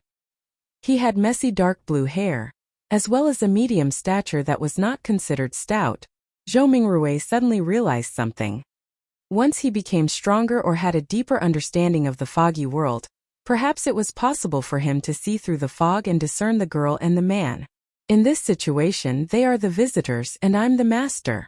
After changing his mindset, Zhou Mingrui instantly noticed details that he had neglected earlier on. The girl with a melodious voice and the mature, withdrawn man both looked considerably incorporeal, tainted by a faint crimson red. They resembled a projected image of the two crimson-red stars beyond the gray fog. This projection was based on the connection between the crimson red and himself, an intangible connection that only he himself could realistically grasp hold of. The projection would disappear once the connection was cut, and the couple would then return. Zhou Mingrui nodded mildly and looked at the blonde, chuckling. "Of course, if you make a formal request, you can return this very moment." When she did not identify any ill intention from his tone, Audrey heaved a sigh of relief. She believed that since a gentleman who was capable of such miraculous things had given his word, he would definitely abide by it stringently. With her mind somewhat mollified, she surprisingly was in no hurry to request her leave. She rolled her virid eyes left and right, which sparkled with an abnormal radiance. She said in an anxious, anticipative and tempted manner, "This is such a wonderful experience. Yes, I have always been hoping that something like this would happen. I like mysteries and supernatural miracles. No, my point is, what I mean is that, sir, what can I do to become a beyonder?" She got more excited as she spoke, so much so she was fumbling over her words. The dream that sprouted in her as a result of listening to thrilling fantasies as told by her elders finally saw the possibility of being materialized. However, with just a few words, she had already forgotten all her previous fears and horrors. "Good question. I would also like to know the answer," Zhou Mingrui complained inwardly. He started to ponder on an answer to the question to maintain his unfathomable image. At the same time, he felt that it was quite unbecoming of him to talk while standing. Shouldn't he be in a palace, sitting at the head of a long table, and on a mysterious high-backed chair engraved with ancient patterns, while silently observing his visitors? As soon as this thought surfaced, the gray fog started to churn, giving both Audrey and Alger a shock. In an instant, they saw a number of towering stone pillars around them. Above them was a vast dome that encapsulated them. This entire edifice looked magnificent, grand and lofty, just like a legendary palace for giants. Directly under the dome where the gray fog gathered, a long bronze table appeared with 10 high-backed chairs on either side in a symmetrical arrangement. The back of each chair dazzled and shone faintly with crimson red, drawing the outlines of weird constellations that differed from reality. Audrey and Alger sat face to face, sitting next to the seat of honor. The girl looked to her sides and could not help but mumble, "How fascinating." "It is certainly fascinating." Zhou Mingrui extended his right hand and caressed the edge of the bronze table, a little while maintaining an unperturbed expression. Alger inspected the surroundings, and after a few seconds of silence, he suddenly opened his mouth and answered Audrey's question in place of Zhou Mingrui. "Are you alone? If you want to become a Beyonder, join the churches of either the Evernight Goddess, the Lord of Storms, or the God of Steam and Machinery. The majority of us will not meet a Beyonder our entire lives. This has caused churches and even some clergies within some of the biggest churches to suspect the same. While this is the case, I am certain to tell you that Beyonders still exist in courts, tribunals, and execution agencies. They are still fighting against the dangers that grow in the dark, only that their numbers are much fewer as compared to before and during the early days of the Iron Age." Zhou Mingrui listened attentively, but he tried his best to present himself as paying little attention to Alger's words, much like how young kids listen to stories. Relying on Klein's fragmented general knowledge of history, Zhou Mingrui knew clearly that the Iron Age referred to the current epoch, which was the fifth epoch that began 1,349 years ago. Audrey silently listened to Alger finish his sentence before sighing. "Mister, I know all about what you just said. I even know more than that, including the Nighthawks, the mandated Punisher, and the machinery hive mind, but I don't want to lose my freedom." Alger gave a low-sounding laugh and said vaguely, "You can't become a Beyonder without sacrifices. If you don't consider joining churches and accepting their given challenges, you can only seek the royal families and the few nobles with family histories of more than 1,000 years. If not, you can rely on your luck to search for clandestine evil organizations." Audrey puffed her cheeks subconsciously and looked around in a fluster. After confirming that both the mysterious man and Audrey did not notice her tick, she pressed, "Are there no other solutions?" Alger sank into silence. About half a minute later, he turned around to look at the mysterious man, who was watching the two of them in silence. Realizing that Zhou Mingrui had no plans to make any comment, he looked back at Audrey and said with deliberation, "I have 2 sets of Sequence 9 potion formulas." "Sequence 9? Zhou Mingrui muttered to himself. "Really? Which 2 sets?" Audrey clearly knew what the Sequence 9 potion formulas meant. Alger leaned back slightly and replied unhurriedly, "As you know, humanity can only depend on potions to become real Beyonders. While the names of potions come from the blasphemy slate, after constant translations into Jotun, Elvish, Ancient and Modern Hermes and Ancient Faesak, they have undergone changes to match the day and age of that era. The essence is not in their names, but whether they portray the core characteristics of the potions. I have a Sequence 9 potion named Sailor. It enables you to have excellent balancing capabilities. Even if you were on a boat in a rainstorm, you will be able to walk about freely as though you were on land. You will also gain immense strength and illusory scales under your skin. They will enable you to swim like a fish and be difficult to catch. You will move agilely underwater just like marine animals. Even without any equipment, you will be able to easily submerge underwater for at least 10 minutes. Sounds great.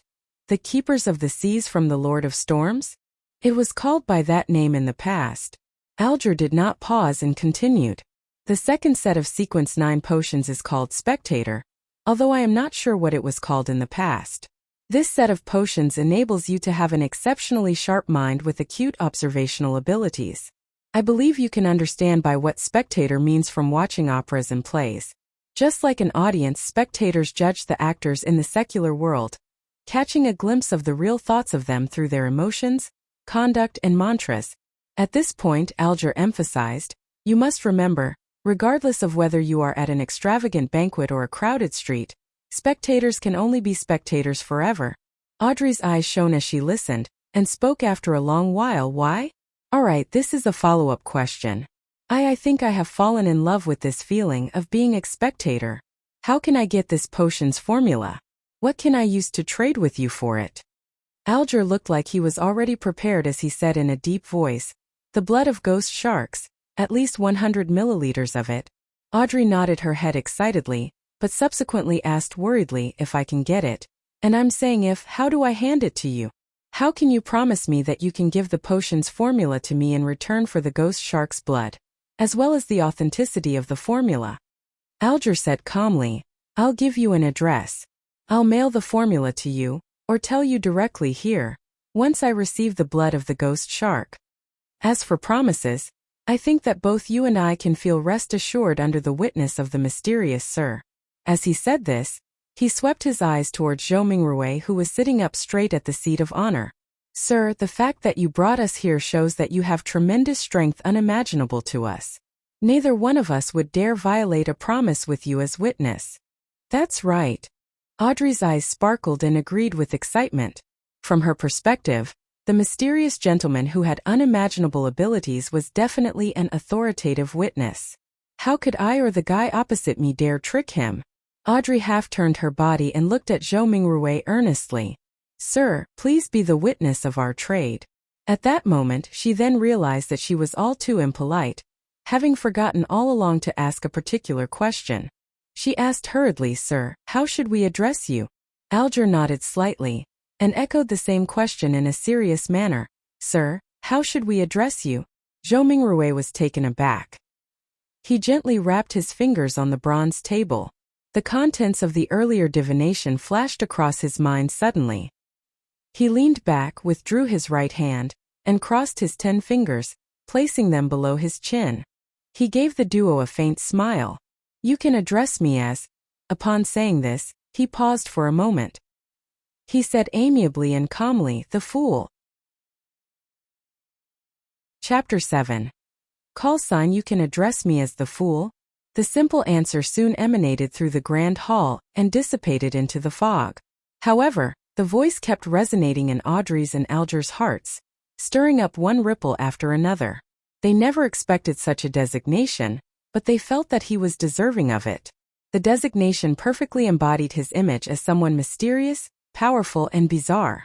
After a few seconds of silence, Audrey stood up, held up her skirt slightly and bent her knees, curtsying to Zhou Mingrui. Honorable Mr. Fool, would you please permit me to take the liberty of requesting you to be the witness of our trade? It's nothing. Zhou Mingrui's mind whirred as he answered in a way that matched his status. It's our honor, Mr. Fool. Alger stood up as well. He bent his back slightly with his right palm over his chest. Zhou Mingrui lowered his right palm and smiled. Continue, the both of you. Alger nodded and sat back down before looking at Audrey. If you can obtain the ghost shark's blood, get someone to send it to the Warrior and Amp C-Bar at Pelican Street, in the White Rose Borough of Pritz Harbor. Tell the boss, Williams, that it's what the captain wants. Once I acknowledge receipt, will you be giving me an address to mail the potion formula to, or do you want me to tell it to you here directly? Audrey thought for a moment before saying with a smile, I will choose the more secure method. Let's do it here, although it's a test of my memory. Since Mr. Fool had agreed to bear witness for the trade, it also represented that there would be a similar gathering the next time.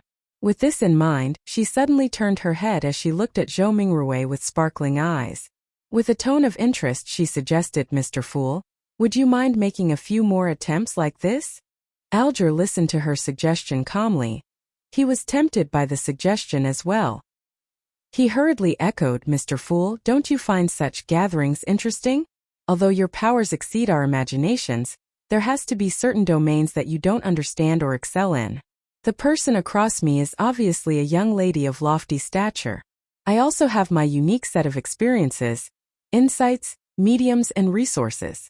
Perhaps there will come a day when both of us can help you complete something trivial that might be inconvenient for you. From his point of view, the fact that he had been pulled into this space without any warning or any means to resist meant that the mysterious Mr. Fool was in control. Participating in the gatherings was not necessarily something he could refuse. Therefore, it was better to reap the benefits of this encounter, as much as he could to make up for his passive and disadvantaged state. The trio at the long table had different backgrounds, resources, information channels, and comprehension of the mystical domain. If they interacted and enjoyed some limited cooperation, they could produce unpredictable and immeasurable effects. The resource trade that had just been negotiated was one example. Another example would be if he wished to kill someone. He could easily request the gathering's members who did not appear to be related to him both on the surface and in reality for help. He could perfectly misdirect any investigators. A young lady of lofty stature. Was my behavior and accent that obvious? Audrey stared blankly, mouth slightly agape, but she soon jolted back to her senses and nodded her head without any hesitation. Mr. Fool, I think it's a very good suggestion. As long as this gathering becomes regular, you can totally leave certain things that are inconvenient for you to us. Of course, it has to be something within our capacities. From the moment he heard the suggestion, Zhou Mingrui was already weighing the pros and cons. More gatherings definitely allowed him to gain more knowledge of the secrets of the Beyonders or other mysteries, a boon for his transmigration back. For example, it was likely that the potion formula would appear at the next gathering because of the spectators. Similarly, the information he gained was bound to be helpful for his present life. However, more gatherings meant it was easier to expose himself. Indeed, regardless of the world, there is no such thing as a free lunch. Zhou Mingrui extended his right hand again as he rapped the side of the long table with his finger gently. Considering the fact that he was in control of the gathering's summoning and dismissal, any threat of exposure was within the confines of his control. The pros clearly exceeded the cons, so Zhou Mingrui rapidly made a decision. He stopped his rapping as he smiled at the anticipative and perturbed gazes of the duo. I'm a person who likes a fair and equal exchange. Your help will not go unrewarded. Every Monday at 3 in the afternoon, try your best to be alone. After I make a few more attempts and figure out certain things, perhaps you can apply for a leave of absence ahead of time. You will no longer need to worry about being in inappropriate situations. This was a form of agreement to Alger's and Audrey's suggestions. Audrey had just turned 17. Having been taken care of her entire life, she had the character of a young girl. Therefore, she could not help but clench her fist and gradually pump it in front of her chest when she heard the fool's reply. Without waiting for Alger to say a word, Audrey said in excitement, her eyes glowing, "Then shall we give ourselves call signs? After all, we can't use our real names for conversation. Although I might not be able to deceive Mr. Fool regarding my true identity, the person opposite me poses some danger. I must not let him know who I am." "Good idea," answered Zhou Mingrui in a simple and relaxed manner. Audrey's mind immediately began whirring as she aired her thoughts as they came to her. "You are Mr. Fool, which is derived from tarot cards. Then, as a fixed long-term and secretive gathering, we should be uniform in our designations. Yes, I'll also choose one from the tarot cards." Her tone slowly turned joyous. "I've decided. My designation shall be Justice." It was one of the 22 major arcana tarot cards. "What about you, mister?" Audrey cheekily smiled at her partner sitting across her. Alger frowned slightly before relaxing it immediately. "The Hanged Man." It was another major arcana card. "All right, then we can be considered as the founding members of the Tarot Club." Audrey was the first to blurt it out happily, only to look fearfully at the fog-concealed Zhou Mingrui. "Will that be all right, Mr. Fool?" Zhou Mingrui shook his head in amusement. "You can decide on such trivial matters by yourselves." "Thank you." Audrey was clearly thrilled. Following that, she looked at Alger. "Mr. Hangman, can you repeat the address again once more? I'm afraid that my memories will fail me." "No problem." Alger was very pleased with Audrey's seriousness as he repeated the address once more. After repeating it to herself silently thrice, Audrey said again in excitement, "I heard that tarot cards were invented by Emperor Roselle as a game. In fact, doesn't it come equipped with the power to divine the future?" "No. Most of the time, divination stems from one's self. Everyone has something spiritual about themselves, allowing them to attune to the spiritual world and connect to information about themselves at an even higher level.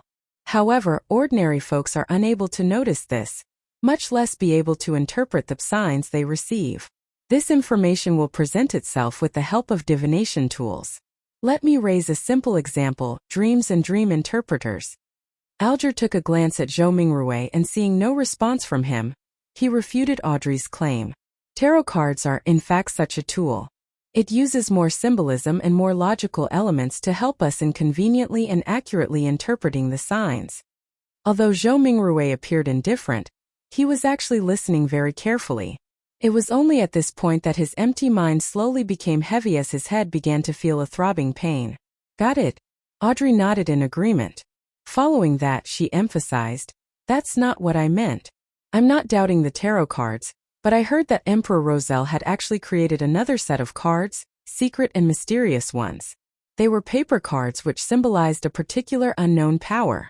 There was a total of 22 cards that he completed. Later on in life, he referenced them to create the 22 major arcana tarot cards which are used as a gaming tool. Was what I said correct? She looked at Zhou Mingrui as though she was attempting to get an answer from the mysterious Mr. Fool. All Zhou Mingrui did was smile without saying a word. He cast his gaze at the hanged man as though he was putting him to the test. Alger subconsciously straightened his back and said in a deep voice, "That's right. It is said that Emperor Roselle had seen the blasphemy slate, and that set of paper cards contain the profound mysteries of the 22 paths of the divine." 22 paths of the divine, repeated Audrey with a longing tone. At that moment, Zhou Mingrui's headache intensified. He felt that his invisible connection with the crimson stars and grayish-white fog was beginning to falter. "All right, that will be all for today's gathering," he said in a deep voice after making the decision immediately. "By your will." Alger bowed his head respectfully. "By your will." Audrey mimicked the hanged man. She still had many questions and thoughts. Thus she was unwilling to have it end so soon. As Zhou Mingrui severed the connection, he said with a smile, "Let us look forward to the next gathering." The stars brightened once more as the crimson light receded like water. Just as Audrey and Alger heard Mr. Fool's words, their figures turned into a blur as they phased away. In a second, the projection shattered as the gray fog restored its silence. As for Zhou Mingrui, he felt himself turning heavy rapidly. His surroundings turned fleeting as his eyes met darkness before changing into dazzling sunlight. He was still standing in the middle of his apartment. It was like a dream. What the heck was that foggy world? Who or what sort of power created the changes that just happened? Zhou Mingrui sighed softly. He was completely puzzled as he walked towards the study desk as though his legs were filled with lead. He picked up the pocket watch he placed outside to determine how much time had passed. Time flowed at the same pace. Zhou Mingrui made a rough judgment. After putting down his pocket watch, he found himself unable to endure the splitting headache any further. He sat on the chair and lowered his head, using his left thumb and middle finger to massage his temples. After a long while, he suddenly let out a sigh and said in Mandarin, "From the looks of it, I won't be able to return any time soon. Only the clueless could be fearless."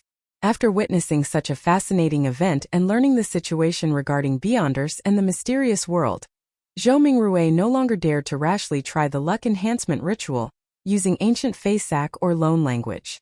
Who knew what other kinds of situation would happen? Perhaps it would be more bizarre, horrifying, or even a living hell.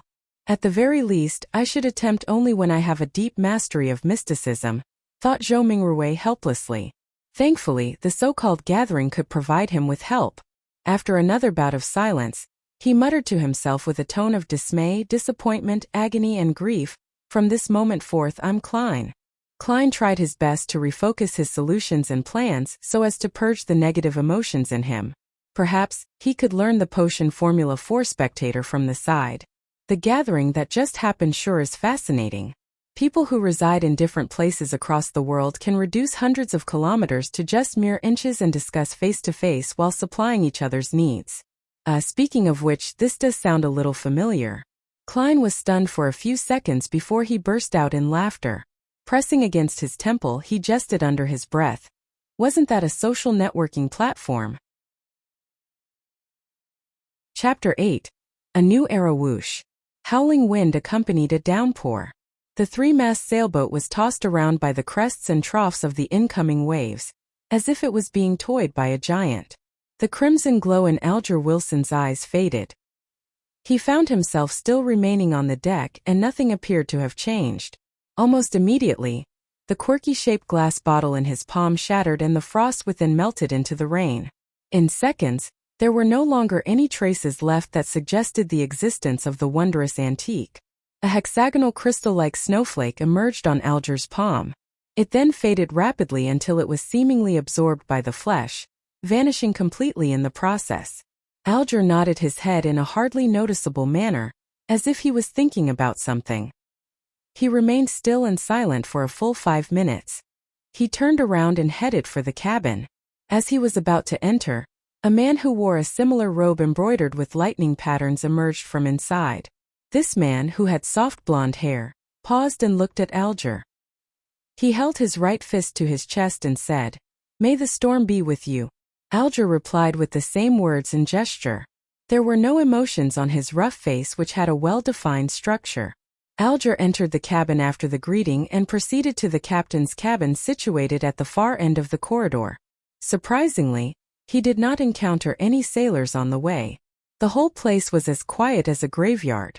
Behind the door to the captain's cabin, a soft brown carpet overlaid the floor. A bookshelf and a wine rack took the opposite side walls of the room. The books with their yellowish covers and wine bottles with their dark red color looked peculiar under the flickering candlelight. On the desk with the candle, there was a bottle of ink, a quill, a pair of black metallic telescope, and a sextant made of brass. Behind the desk sat a pale middle-aged man wearing a captain's hat which had a skull on it. As Alger approached him, he said menacingly, "I will not give in." "I believe you can do it," Alger said calmly, so calm that it felt like he was commenting on the weather. "You." The man seemed to be stunned by the unexpected answer. At this very moment, Alger leaned forward slightly and suddenly dashed across the room until they were only separated by the desk. "Pa!" Alger tightened his shoulder and reached out his right hand to choke the man. Illusory fish scales appeared on the back of his hand as he crazily mustered more strength to choke the man, giving him no time to respond. Crack!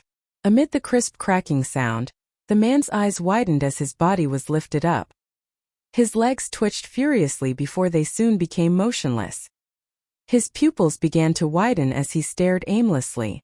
There was a stench from between his legs as his pants gradually turned moist. While lifting the man, Alger lowered his back and strode toward the wall. Bang! He used the man as a shield and smashed forward at the wall. His extremely muscular arm was monstrous. A hole cracked open in the wooden wall, and rain poured in, accompanied by the scent of the ocean. Alger flung the man out of the cabin, straight into the giant waves that resembled mountains. The wind continued to howl in the dark as almighty nature devoured everything. Alger took out a white handkerchief and wiped his right hand carefully before throwing it into the sea as well. He stepped back and waited patiently for company. In less than 10 seconds, the blond man from before rushed in and asked, "What happened?" "The captain has escaped," Alger answered in an annoyed manner as he panted. "I didn't know he still had some of his beyonder powers." "Damn it," the blond man cursed softly. He went up to the opening and stared into the distance. However, nothing was visible except for the waves and the rain. "Forget it, he was just extra loot," the blond man said, waving his arm. "We will still be rewarded for finding this ghost ship from the Tudor era." Even if he was a keeper of the sea, he would not have hastily dived into the sea under this weather condition. "The captain will not be able to survive much longer if the storm continues," Alger said, as he nodded in approval. The wooden wall was repairing itself at a discernible rate. He gazed at the wall and turned his head subconsciously towards the rudder and the sail. He was perfectly aware of what was going on behind all the wooden planks. The chief mate, the second mate, the crew, and the sailors were not present.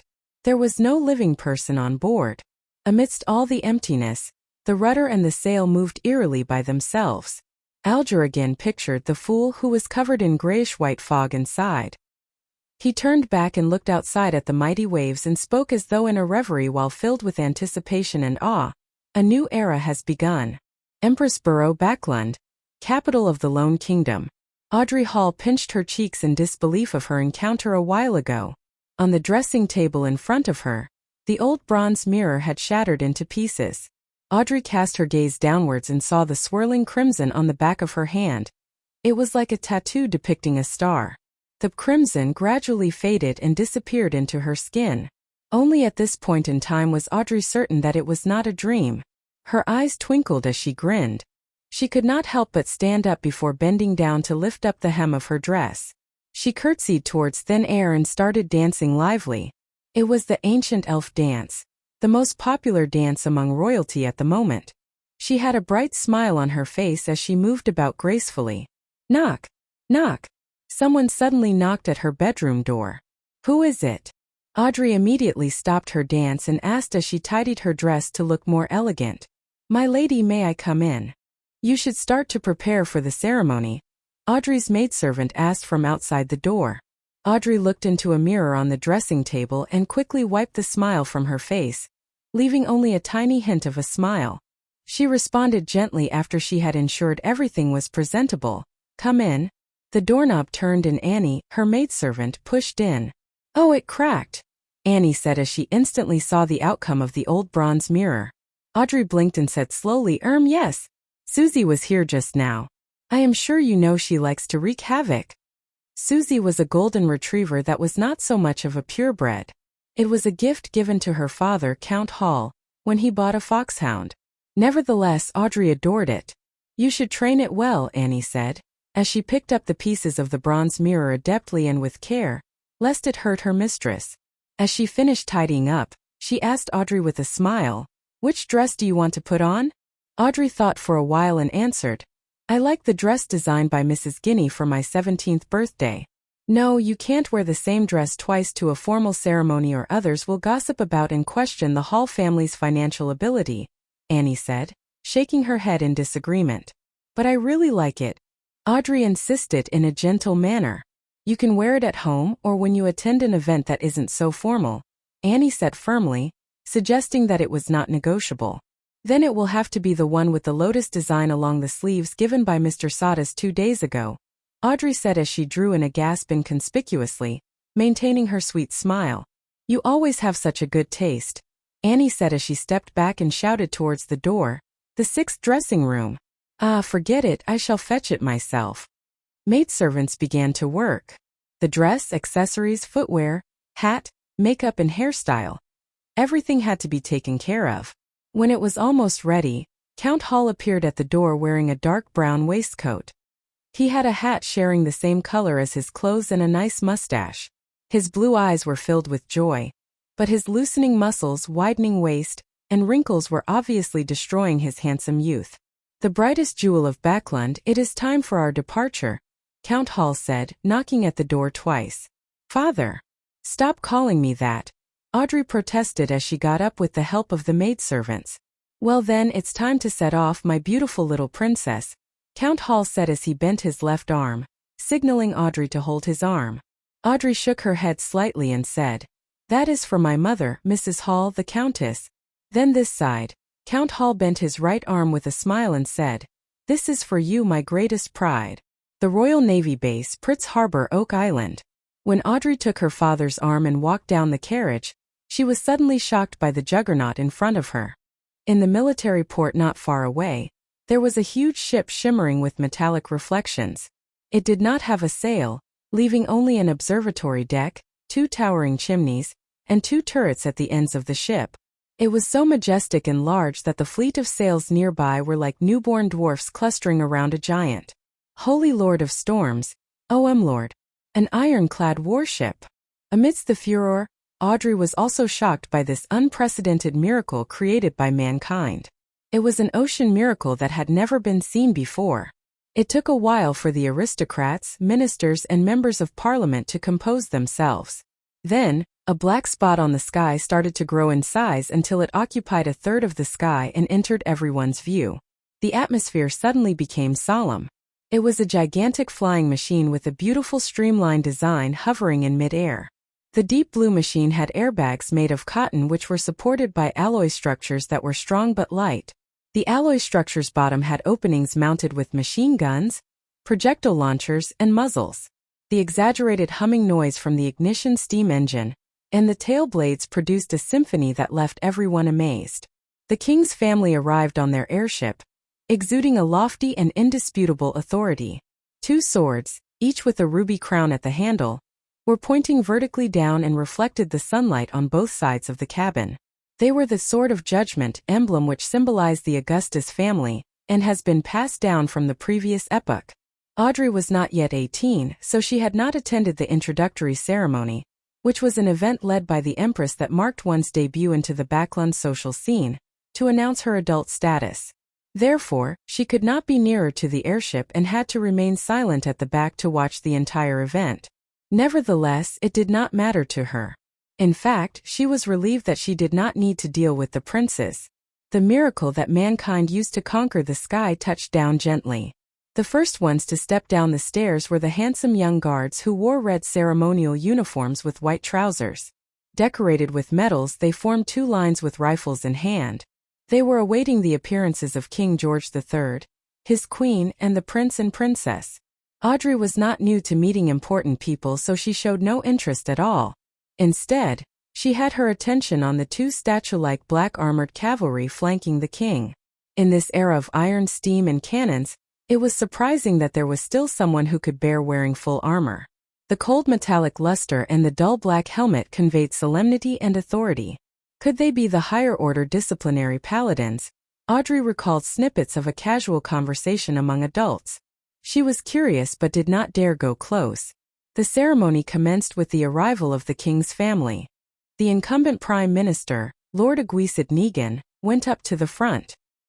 He was a member of the Conservative Party, and the second non-aristocrat to become the prime minister till this very day. He was given the title of a lord for his great contributions. Of course, Audrey knew more. The main supporter of the Conservative Party was the present Duke of Negan, Pallas Negan, who was the brother of Aguisid. Aguisid was a slender and almost bald 50-plus-year-old man with a sharp gaze. He surveyed the area before speaking. "Ladies and gentlemen, I believe you have witnessed this history-making ironclad warship. It has dimensions of 101 by 21 meters. It has an amazing port and starboard design. The armor belt is 457 millimeters thick. The displacement is 10,060 tons. There are 4 305 millimeter main cannons, 6 rapid-fire cannons, 12 6-pound cannons, 18 6-barrel machine guns, and 4 torpedo launchers. It can reach a speed of 16 knots. It will be the real hegemon. It will conquer the seas." The crowd was roused. The mere descriptions were enough to instill fearful images in them, let alone the fact that the actual thing was right in front of them. Aguisid smiled and spoke a few more lines before saluting the king and requested, "Your Majesty, please give it a name. Since it will set sail from Pritz Harbor, it should be named the Pritz," George III responded. His expression showed his delight. "The Pritz! The Pritz!" The word spread from the Navy Minister and the Admiral of the Royal Navy to all the soldiers and officers on the deck. They all exclaimed in unison, "The Pritz!" George III ordered the Pritz to set sail for a trial in the midst of the gun salutes and the celebratory atmosphere. Honk! Thick smoke spewed out from the chimneys. The sound from the machinery could be heard faintly beneath the sound of the ship horn. The juggernaut departed from the harbor. Everyone was shocked when the two main cannons at the ship's bow fired at an uninhabited island in its path. Boom! Boom! Boom! The ground shook as dust shot up into the sky. Shock waves spread out, producing waves in the sea. Satisfied, Aguisid turned back to the crowd and announced, "From this day on, doomsday will fall on the 7 pirates who call themselves admirals and the 4 who call themselves kings. They can only shiver in fear. It is the end of their era. Only the ironclad warship will roam the seas, no matter whether the pirates have the powers of the Beyonders, ghost ships, or cursed ships." Aguisid's chief secretary deliberately asked, "Can't they build their own ironclad warships?" Some of the nobles and members of parliament nodded, feeling that such a possibility could not be eliminated. Aguisid immediately smiled and shook his head slowly as he answered, "Impossible. It will never be possible. Building our ironclad warship required 3 big coal and steel amalgamators, a scale of more than 20 steel factories, 60 scientists and senior engineers from the Backlund Cannon Academy and Pritz Nautical Academy, 2 royal shipyards, almost 100 factories for spare parts, an admiralty, a shipbuilding committee, a cabinet, a determined king with excellent foresight, and a great country with an annual steel production of 12 million tons. The pirates will never achieve it." Having said that, he paused and raised his arms before shouting in agitation, "Ladies and gentlemen, the era of cannons and warships has dawned upon us." Chapter 9. The Notebook. After half an hour of rest, Zhou Mingrui, who now viewed himself as Klein, finally recovered. In the meantime, he found that there were now 4 black dots on the back of his hand, which happened to form a small square. These 4 black spots faded and disappeared quickly, but Klein knew that they were still hiding in his body, waiting to be awakened. For spots forming a square. Is it in correspondence with the 4 pieces of staple food at the 4 corners of the room? Does this mean that in the future, I don't need to prepare the food and can do the ritual and chants immediately? Klein made a guess. This might seem good, but the emergence of the spots was ominous, and things that one lacked understanding of were always scary.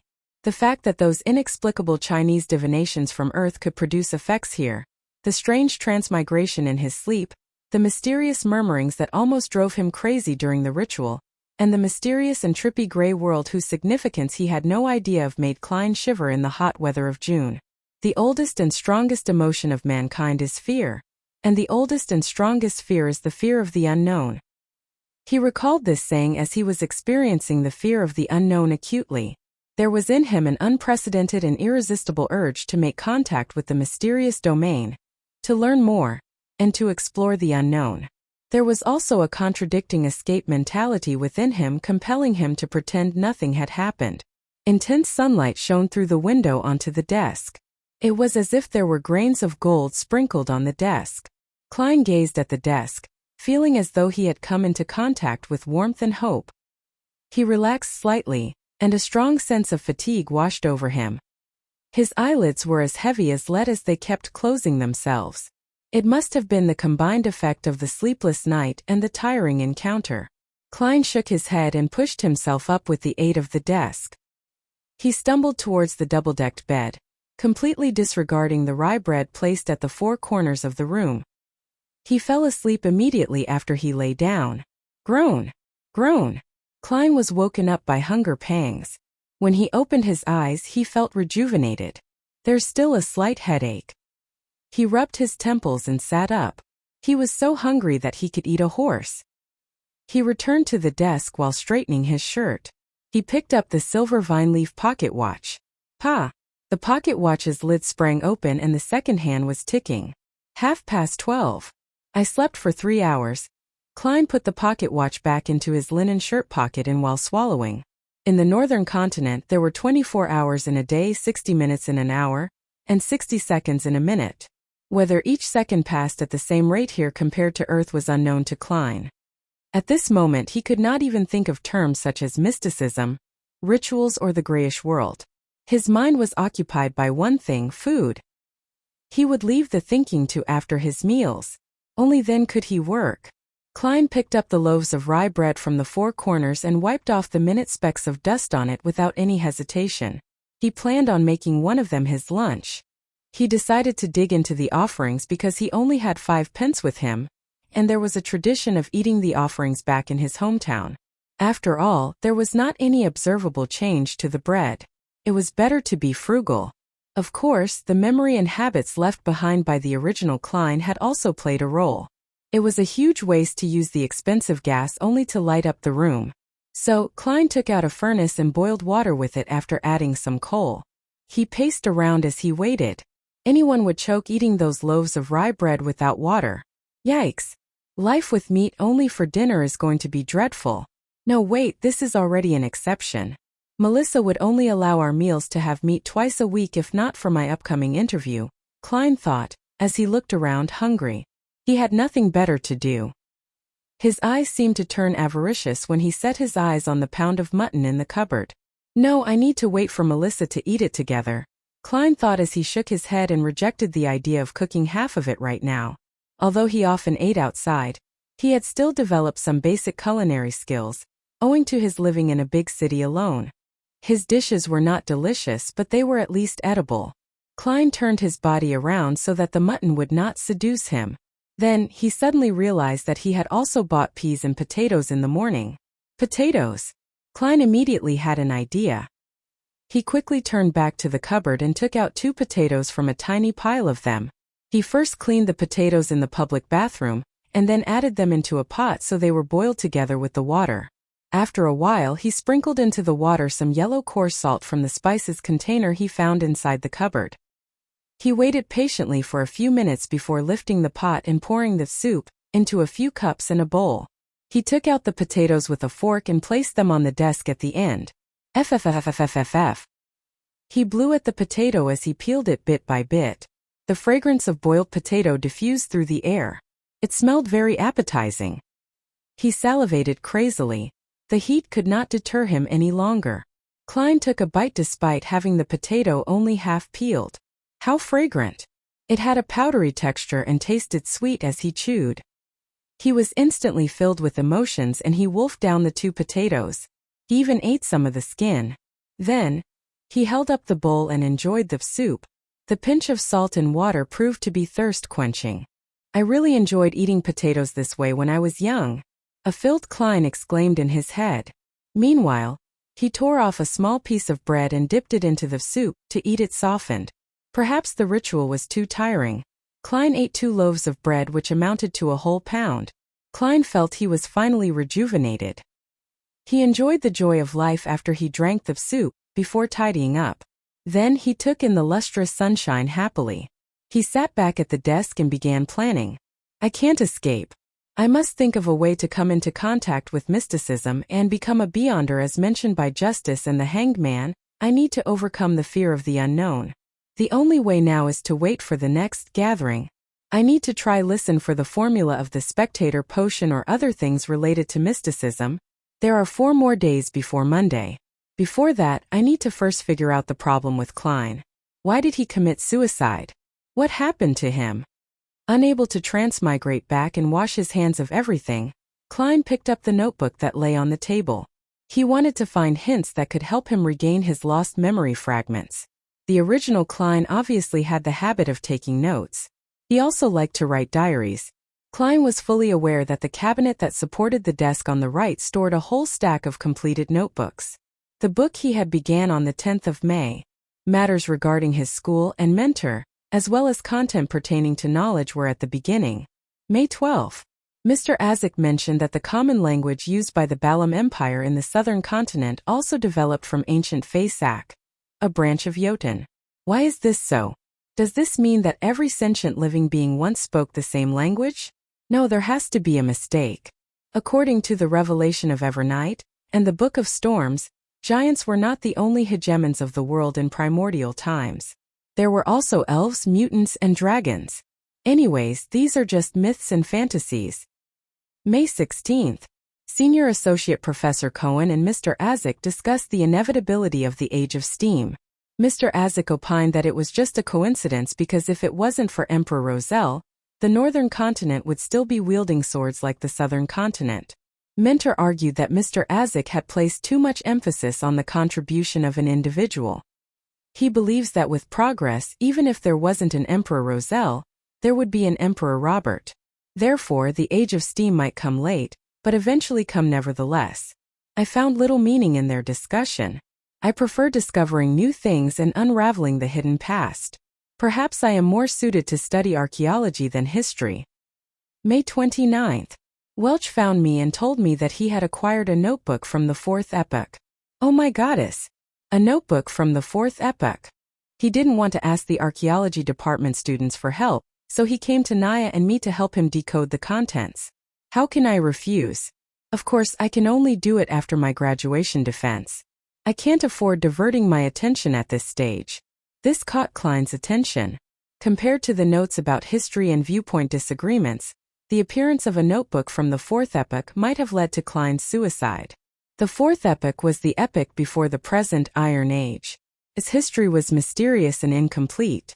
Due to the fact that very few tombs, ancient cities, and records had been found, archaeologists and historians could only refer to the ambiguous records provided by the 7 major churches that centered around their religious teachings to roughly form the original picture. They knew the existence of the Solomon Empire, the Tudor dynasty, and the Trunsoist Empire. Having set his sights on solving the mystery and restoring history, Klein didn't have much interest in the first 3 eras, whose roots were closer to legends. He was more interested in the 4th epoch, also known as the Age of the Gods. So Klein was concerned for his future career, and thus focused on the interview. But it was all futile. Klein could not resist exclaiming. Universities were still very scarce and the majority of students were either from noble or wealthy families. As long as he did not have an extreme mindset, a commoner who had been admitted into university would have been able to build precious social connections through group discussions and networking events despite the prejudice and exclusion from the entrenched social circles. The very generous Welch McGovern was an example. He was the son of a banker from Constant City, Mid-Seashire, Lone Kingdom. He was used to asking Nia and Klein for help because they were always in the same group for work. Without thinking further, Klein continued reading the notebook. June 18th. I have graduated. Farewell, Koei University. June 19th. I have seen the notebook. By comparing sentence structures and root words, I discovered that it is a modified form of ancient Feisak. More precisely, over the course of its 1,000-year history, the Feisak language had changed constantly, a little at a time. June 20th. We have deciphered the contents of the first page. The author was a member of a family called Antigonus. June 21st. He mentioned the Dark Emperor. This is anachronistic with regards to the time this notebook is deduced to be written. Is Professor wrong? Is Dark Emperor a common title for every emperor of the Solomon Empire? June 22nd. The Antigonus family apparently had a very high standing in the Solomon Empire. The author mentions that he was making a secret transaction with a person named Tudor. Tudor? Is it related to the Tudor dynasty? June 23rd. I am trying to restrain myself from thinking about the notebook and going to Welch's place. I need to prepare for the interview. It's very important. June 24th. Nia tells me that they have found something new. I think I need to check it out. June 25th. From the new deciphered content, the author had accepted a mission to visit the nation of the Evernight, situated at the summit of the highest peak of the Hornacis mountain range. Oh my goddess! How can a nation exist at the summit of that peak, which is over 6,000 meters above sea level? How do they survive? June 26. Are these strange things real? The record ended at this point. Zhou Mingrui transmigrated in the early hours of the 28th, which means to say that there was indeed an entry for June 27th. It's that line. Everyone will die, including me. Klein flipped to the page he first saw when he arrived, feeling goosebumps while he made the deduction. In order to solve the mystery of the original Klein's suicide, he thought that he should visit Welch and take a look at the ancient notebook. However, with a lot of experience from novels, movies, and TV drama series, he suspected that if they were really related, this visit would be very dangerous. Those who went investigating castles despite knowing that they were haunted served as a warning. However, he had to go since escaping would never solve the problem. It would only make things worse, until it welled over and completely drowned him. Perhaps call the police? But claiming to have committed suicide would be silly, right? Knock. Knock knock. There was a series of quick and forceful knocks. Klein sat straight up and listened. Knock. Knock knock. The knocks echoed through the empty hallway. Chapter 10. The Norm. Who is it? Klein was thinking about the mysterious suicide of the original owner of this body, and the unknown danger he might encounter when he heard the sudden knock on the door. He subconsciously opened the drawer, took out the revolver, and asked vigilantly. The other party was quiet for 2 seconds before a slightly sharp voice, in Awa's accent, replied, "It's me, Mountbatten, bitch Mountbatten." The voice paused for a moment before adding, "Police, bitch Mountbatten." When Klein heard this name, he immediately thought of the owner of this name. He was the policeman in charge of the street where the apartment was located. He was a rude, brutal, hands-on man. But perhaps only such a man could be a deterrent for alcoholics, thieves, part-time thieves, villains, and hooligans. And his unique voice was one of his trademarks. "Okay, I'll be right there," Klein responded loudly. He had planned to put the revolver back into the drawer, but thinking that he had no idea why the police was outside and that they might search the room or do other things, he cautiously ran to the stove where the flames had already been extinguished and put the revolver in it. Then he picked up the coal basket, shook a few pieces into the stove, covered the gun, and finally placed the kettle over the stove to conceal everything. After doing all of that, he tidied up his clothes and quickly approached the door and murmured, "Sorry, I just had a nap."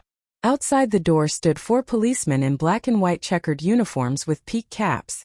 Bitch Mountbatten, the one with a brown beard, coughed and said to Klein, "These 3 inspectors have something to ask you." "Inspectors?" Klein looked at the shoulder badges of the other 3 reflexively and found that 2 of them had 3 silver hexagons and 1 had 2, both of which looked superior to bitch Mountbatten, who had only 3 chevrons. As a history student, Klein did little to no research into the ranks of police epaulets, except that bitch Mountbatten often boasted of being a senior sergeant. So these three are inspectors. Influenced by conversations with Benson, Welch, and his classmates, Klein had the common sense to make way and point into the room. Please come in. How might I help you? The leader of the three inspectors was a middle-aged man with sharp eyes. He seemed to be able to read the mind of a person and make them fearful. His eyes were wrinkled, and the edge of his hat revealed light brown hair. He looked around the room and asked in a deep voice, "Do you know Welch McGovern? What's wrong with him?" Klein quivered and blurted back, "I'm the one asking the questions." The dignified middle-aged police inspector had a stern look in his eyes. The inspector next to him, also wearing 3 silver hexagons, looked at Klein and smiled gently. "Don't be nervous. It's just a routine questioning." This policeman was in his 30s, with a straight nose and gray eyes that, like a lake in an ancient forest that no one visited, gave him an indescribable sense of depth. Klein took a breath and organized his words. "If you mean Welch McGovern, the graduate of Coe University from Constant, then I'm sure I know him. We are classmates with the same mentor, Senior Associate Professor Quentin Cohen." In the Lone Kingdom, professor was not only a professional title, but also a position, just like the combination of professors and department deans on Earth. That meant there could only be one professor in a university's department. If an associate professor wanted to become professor, they had to wait for their superior to retire, or force out their superior with their abilities. As talents needed to be retained, the kingdom's Higher Education Commission had added senior associate professors in the 3-level system of lecturers, associate professors and professors after years of observation. This title was given to anyone with high academic achievements or with enough seniority, but did not make it to the position of professor. At this point, Klein looked into the eyes of the middle-aged police inspector and thought for a second. "To be honest, our relationship is quite good. During this period, I met with him and Naya frequently to interpret and discuss the 4th epic notebook that belonged to him." "Inspectors, did something happen to him?" Instead of answering, the middle-aged police inspector looked sideways at his gray-eyed colleague. The inspector with the peak cap and ordinary looks replied mildly, "I'm sorry, Mr. Welch has passed away." "What?" Despite having some hunches, Klein could not help but shout out in astonishment. "Welch died just like the original owner of this body? That is a little scary. What about Naya?" Klein questioned hurriedly. "Ms. Naya passed away too," the gray-eyed police inspector said quite calmly. "Both of them died in Mr. Welch's house." "Killed?" Klein had a vague guess. Perhaps it was suicide. The gray-eyed inspector shook his head. "No, the scene suggests that they committed suicide. Mr. Welch hit the wall with his head many times, covering the wall with blood.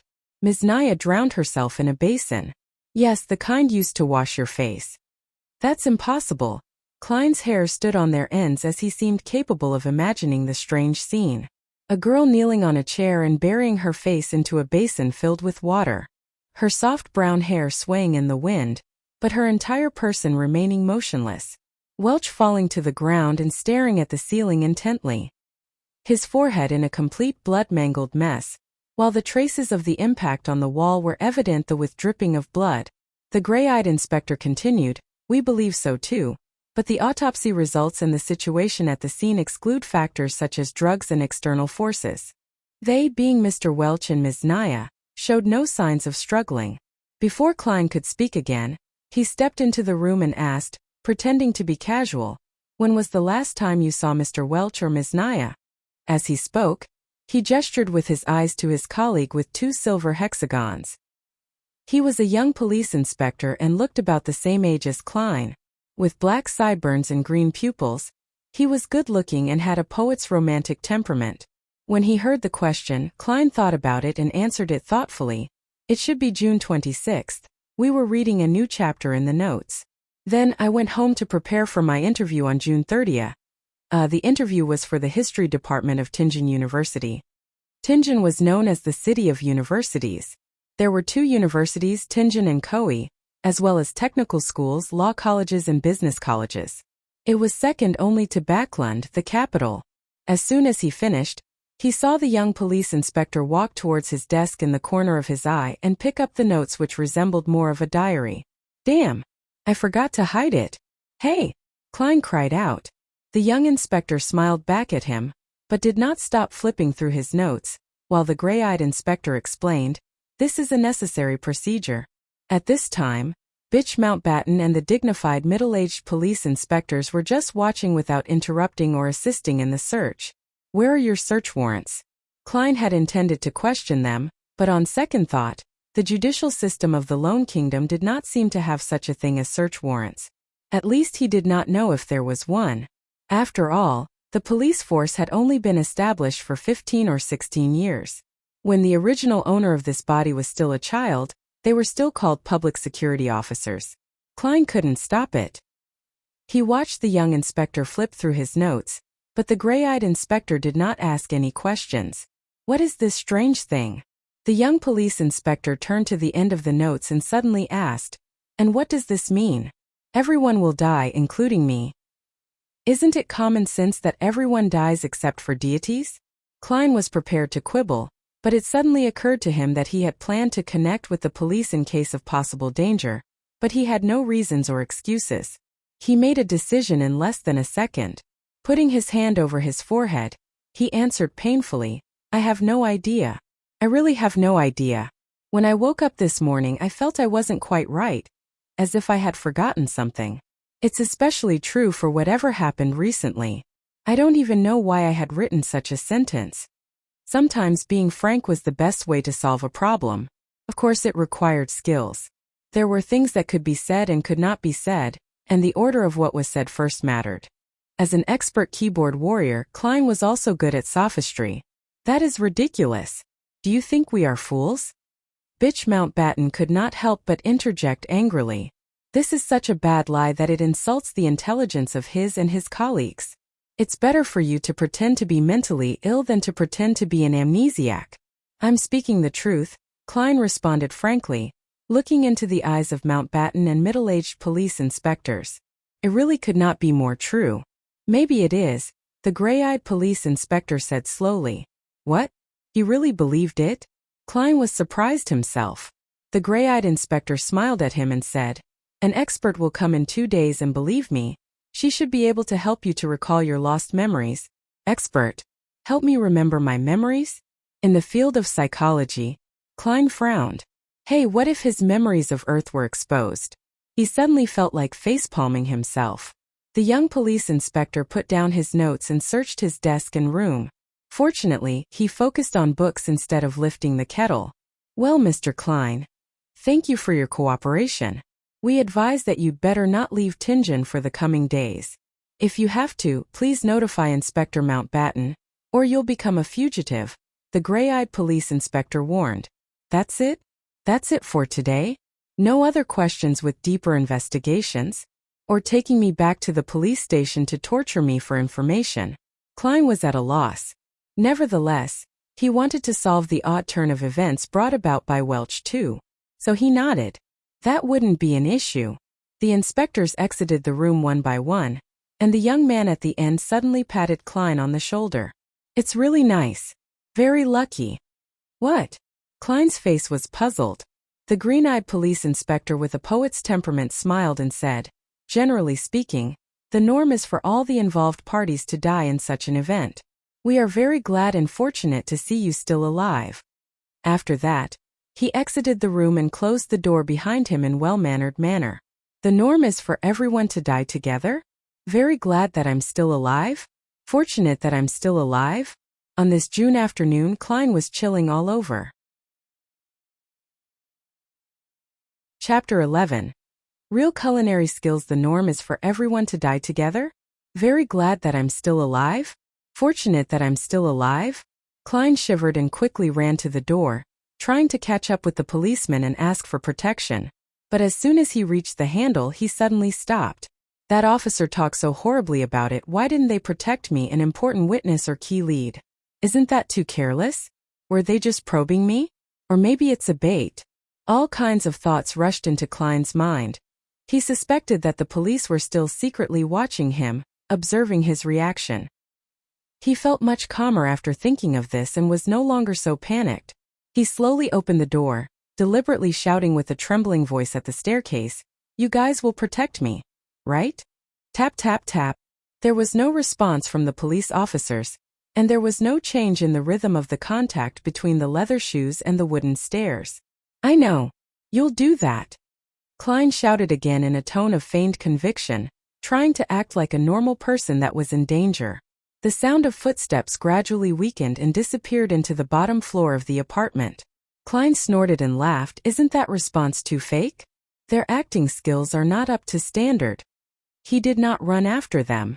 Instead, he turned back to the room and closed the door behind him. In the next few hours, Klein fully expressed what they called back in Foodaholic Empire, China. Restlessness, nervousness, agitation, inadvertence, and murmuring words that he did not understand. He did not slack just because there was no one around. This is called the self-cultivation of an actor. He laughed at himself in his heart. When the sun moved to the west, the clouds on the horizon appeared to be reddish-orange. Tenants in the apartment came home one after another. Klein shifted his focus elsewhere.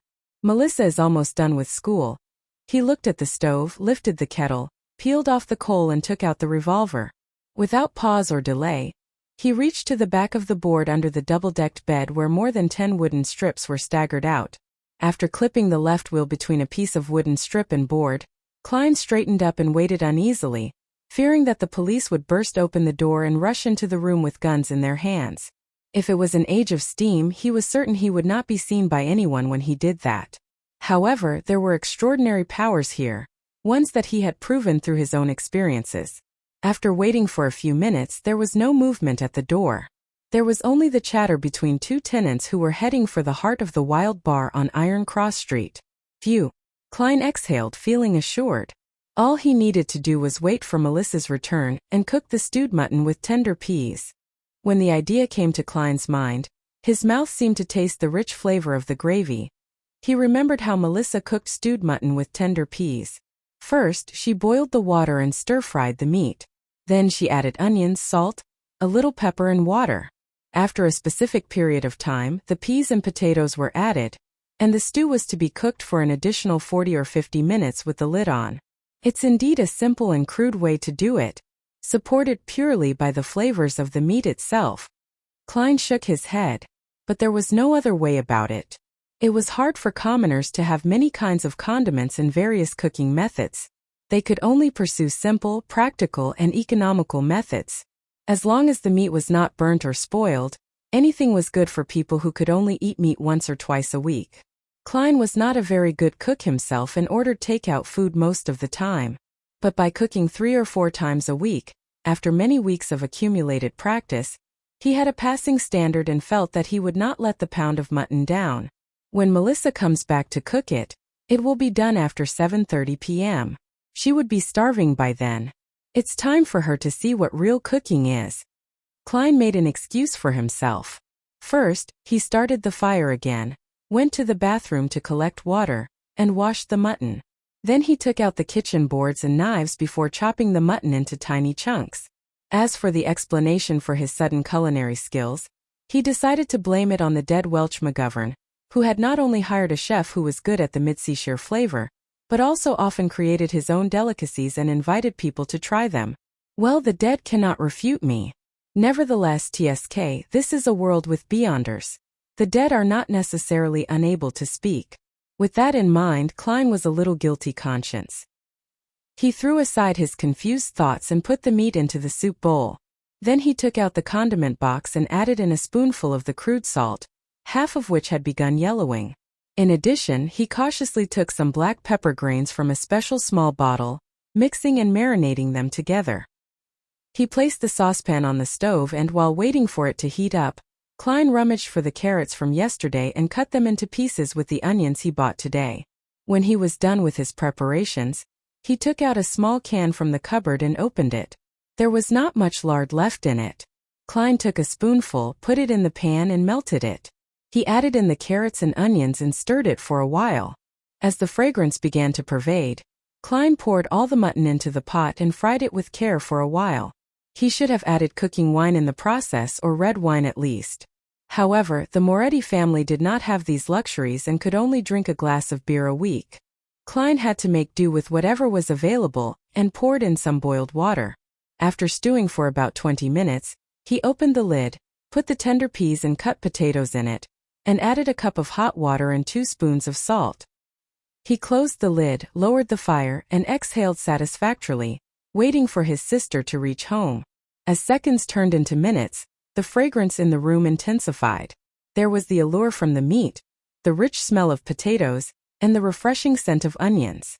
The smell gradually mixed up, and Klein swallowed his saliva from time to time, keeping track of the time with his pocket watch. After more than 40 minutes, some not-so-brisk but rhythmic footsteps approached. A key was inserted, the handle was turned, and the door opened. Before Melissa came in, she whispered doubtfully, "Smells good." With her bag still in her hand, she stepped in and glanced over at the stove. "You made this?" Melissa took off her veil hat and her hand paused mid-air, looking at Klein in astonishment. She twitched her nose and inhaled more of the fragrance. Her eyes quickly softened, and she seemed to find some confidence. "You made this?" she asked again. "Are you afraid I'd waste the mutton?" Klein smiled and returned with a question. Without waiting for an answer, he said to himself, "Don't worry, I specifically asked Welch to teach me how to cook this dish. You know, he has a good cook." First time. Melissa's eyebrows creased subconsciously, but they were smoothed by the fragrance. "It looks like I'm talented." Klein laughed. "It's almost done. Put your books and veil hat down somewhere. Go to the bathroom and wash your hands, and then get ready to taste it. I'm very confident about it." When she heard her brother's orderly arrangements and saw his gentle and calm smile, Melissa stood rooted at the door and failed to respond in her daze. "Do you prefer the mutton to be cooked longer?" Klein urged with a laugh. Okay. Melissa jolted back to her senses. With handbag and veil in each hand, she rushed into the room quickly. When the lid of the saucepan was uncovered, a sudden blast of steam appeared before Klein's eyes. 2 pieces of rye bread were already placed to the side of the mutton and tender peas, allowing them to absorb the fragrance and heat to become soft. By the time Melissa had packed her items, washed her hands and face and returned, a plate of stewed mutton with tender peas, potatoes, carrots and onions was already placed on the table. 2 pieces of rye bread, colored by a light dip into the gravy, were on their plates. "Come on, try it." Klein pointed to the wooden fork and spoon next to the plate. Melissa was still a little confused. She didn't refuse. She picked up a potato with her fork, put it into her mouth and bit it lightly. The taste of the starchy potato and gravy fragrance flooded her mouth. Her saliva secretion went crazy as she gobbled down the potato in a few mouthfuls. "Try the mutton." Klein gestured at the plate with his chin. He had tasted it just now and thought it was barely at a passing standard, but it was enough for a girl who was inexperienced with what the world had to offer. After all, she only ate meat occasionally. Melissa's eyes were filled with anticipation as she carefully forked some mutton. It was very tender and, as soon as it entered the mouth, nearly melted. The fragrance of the meat exploded in her mouth, filling it with delicious meat juices. It was an unprecedented feeling and that made Melissa unable to stop eating. By the time she realized it, she had already eaten several pieces of the mutton. "Klein, this was supposed to be prepared for you," Melissa blushed and stammered. "I'd nibbled some of the food just now. It's the privilege of being a cook." Klein smiled and soothed her sister. He picked up his fork and spoon. At times he would eat a piece of meat and sometimes he would stuff his mouth full of peas. At other times he would put down the utensils, break off a piece of rye bread and dip it in gravy. Melissa relaxed and was immersed in the delicacy again by Klein's normal behavior. "It's really delicious. It doesn't seem like you were doing it for the first time." Melissa looked at the empty dish and praised him with all her heart. Even the gravy was finished. "It's a long way from Welch's chef. When I'm rich, I'll take you and Benson out to the restaurant and have a better meal," Klein said. He was beginning to look forward to it himself. "Your interview." Burp. Melissa did not finish her words because she suddenly let out a sound of contentment involuntarily. She put her hand over her mouth in a hurry and looked embarrassed. "The fault is with the stewed mutton with tender peas just now. It was just too delicious." Klein laughed secretly and decided not to make fun of his sister. He pointed to the plate and said, "This is your mission." "All right." Melissa stood up immediately, took the basin and rushed out the door. When she came back, she opened the cupboard to check the condiment box and other items as per normal. "Did you just use them?" Melissa was surprised and turned to Klein, holding the black pepper bottle and lard can. Klein shrugged his shoulders and laughed. "Just a little. It's the price of a delicacy." Melissa's eyes twinkled, her expression changing for a few moments, before she finally said, "Let me cook in the future." You have to hurry up and prepare for the interview. You have to think about your job." Chapter 12. "Here again, Melissa, can you not rub my nose in it?" Klein muttered inwardly. He felt a throbbing pain in his head. The amount of content Klein had forgotten was considered a lot, but neither was it negligible. The interview was in 2 days, so how could he find the time to make up for it? Furthermore, he was involved in such strange paranormal activity, so how would it be possible that he would be in the mood to revise? Klein gave his sister a perfunctory response and began putting on the appearance of studying. Melissa moved a chair over to sit beside him. With light shining from the gas lamp, she began working on her assignments. The atmosphere was serene. When it was almost 11 o'clock, the siblings bade each other good night and went to bed. Knock, knock, knock. Poundings on the door roused Klein from his dreams. He peered out of the window to see the first glimmer of dawn. In a daze, he flipped over and sat up. "Who is it? Look at the time now. Why didn't Melissa wake me up?"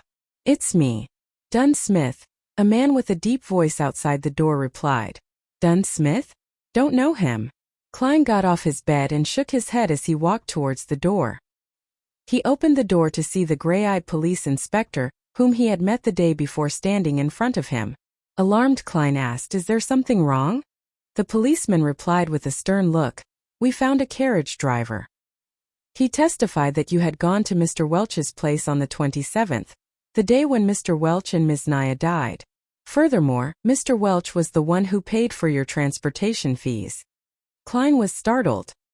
He did not feel a tinge of fear or guilt that one would expect from having his lies exposed. It was because he was not even lying. In fact, he was surprised by the evidence provided by Dunn Smith. On the 27th of June, the former Klein had indeed gone to Mr. Welch's place. On the night that he returned, he killed himself, the exact same way as Welch and Naya did. Klein gave a forced smile and said, "This is insufficient evidence. It does not directly prove that I am associated with the death of Welch and Naya. Honestly speaking, I'm also very curious about the whole incident. I want to know what exactly happened to my 2 poor friends, but I really can't remember. In fact, I have almost completely forgotten what I had done on the 27th. You may find it hard to believe, but I fully relied on the diaries I had written to roughly make a guess that I had gone to Welch's place on the 27th. You sure have great mental fortitude," Dunn Smith said while nodding. He showed not a trace of anger, nor was he smiling. "You should be able to hear my sincerity." Klein looked him straight in the eye and said, "I'm telling the truth. Of course, only part of it." Dunn Smith did not give an immediate response. He swept his glance across the room before saying slowly, "Mr. Welch lost a revolver. I should be able to find it here." "Right. Mr. Klein?" "Indeed." Klein finally understood where the revolver had come from. A thought flashed in his mind and he came to the final verdict in an instant. He raised his hands halfway and retreated, leaving a path open. Then he signaled at the bunk bed with his chin. Behind the bedboard. He did not specifically mention that it was the bottom deck, as no one would normally hide things at the back of the bedboard on an upper deck. That would be too obvious for guests to notice at a glance. Dunn Smith did not move forward. The corners of his mouth twitched as he asked, "Nothing to add on?" Without hesitation, Klein replied, "There is. Yesterday, when I woke up in the middle of the night, I realized I was laying on my desk with a revolver beside me. There was a bullet at the corner of the room. It was as if I had committed suicide. But due to a lack of experience of never having used a gun, or maybe I was too scared at the final moment. Anyway, the bullet did not achieve the desired result. My head is still in its place. I am still alive now. And since then, I have lost some memories, including what I saw and did at Welch's place on the 27th. I'm not lying. I really can't remember." For the sake of being eliminated as a suspect. For the sake of getting rid of all these strange events surrounding him. Klein explained almost everything that had happened. Except the transmigration and gathering. Also, Klein was careful with his words, allowing every sentence to be amenable. Such as not revealing the fact that the bullet had hit his brains, but only mentioning that it did not achieve the desired result, and that his head was still in its place. To others, these two statements might seem to convey the exact same ideas, but in reality they were like chalk and cheese. Dunsmith listened quietly, then said, "This corresponds with what I had surmised. It also corresponds with the hidden logic of similar incidents in the past. Of course, I have no idea how you managed to survive. I'm glad you believe in me. I don't know how I survived either." Klein heaved a small sigh of relief. "But," Dunn threw out a conjunction, "there is no use in me believing you. You are currently the prime suspect. You have to be confirmed by an expert that you have indeed forgotten what you went through, or that you indeed have nothing to do with the deaths of Mr. Welch and Miss Naya."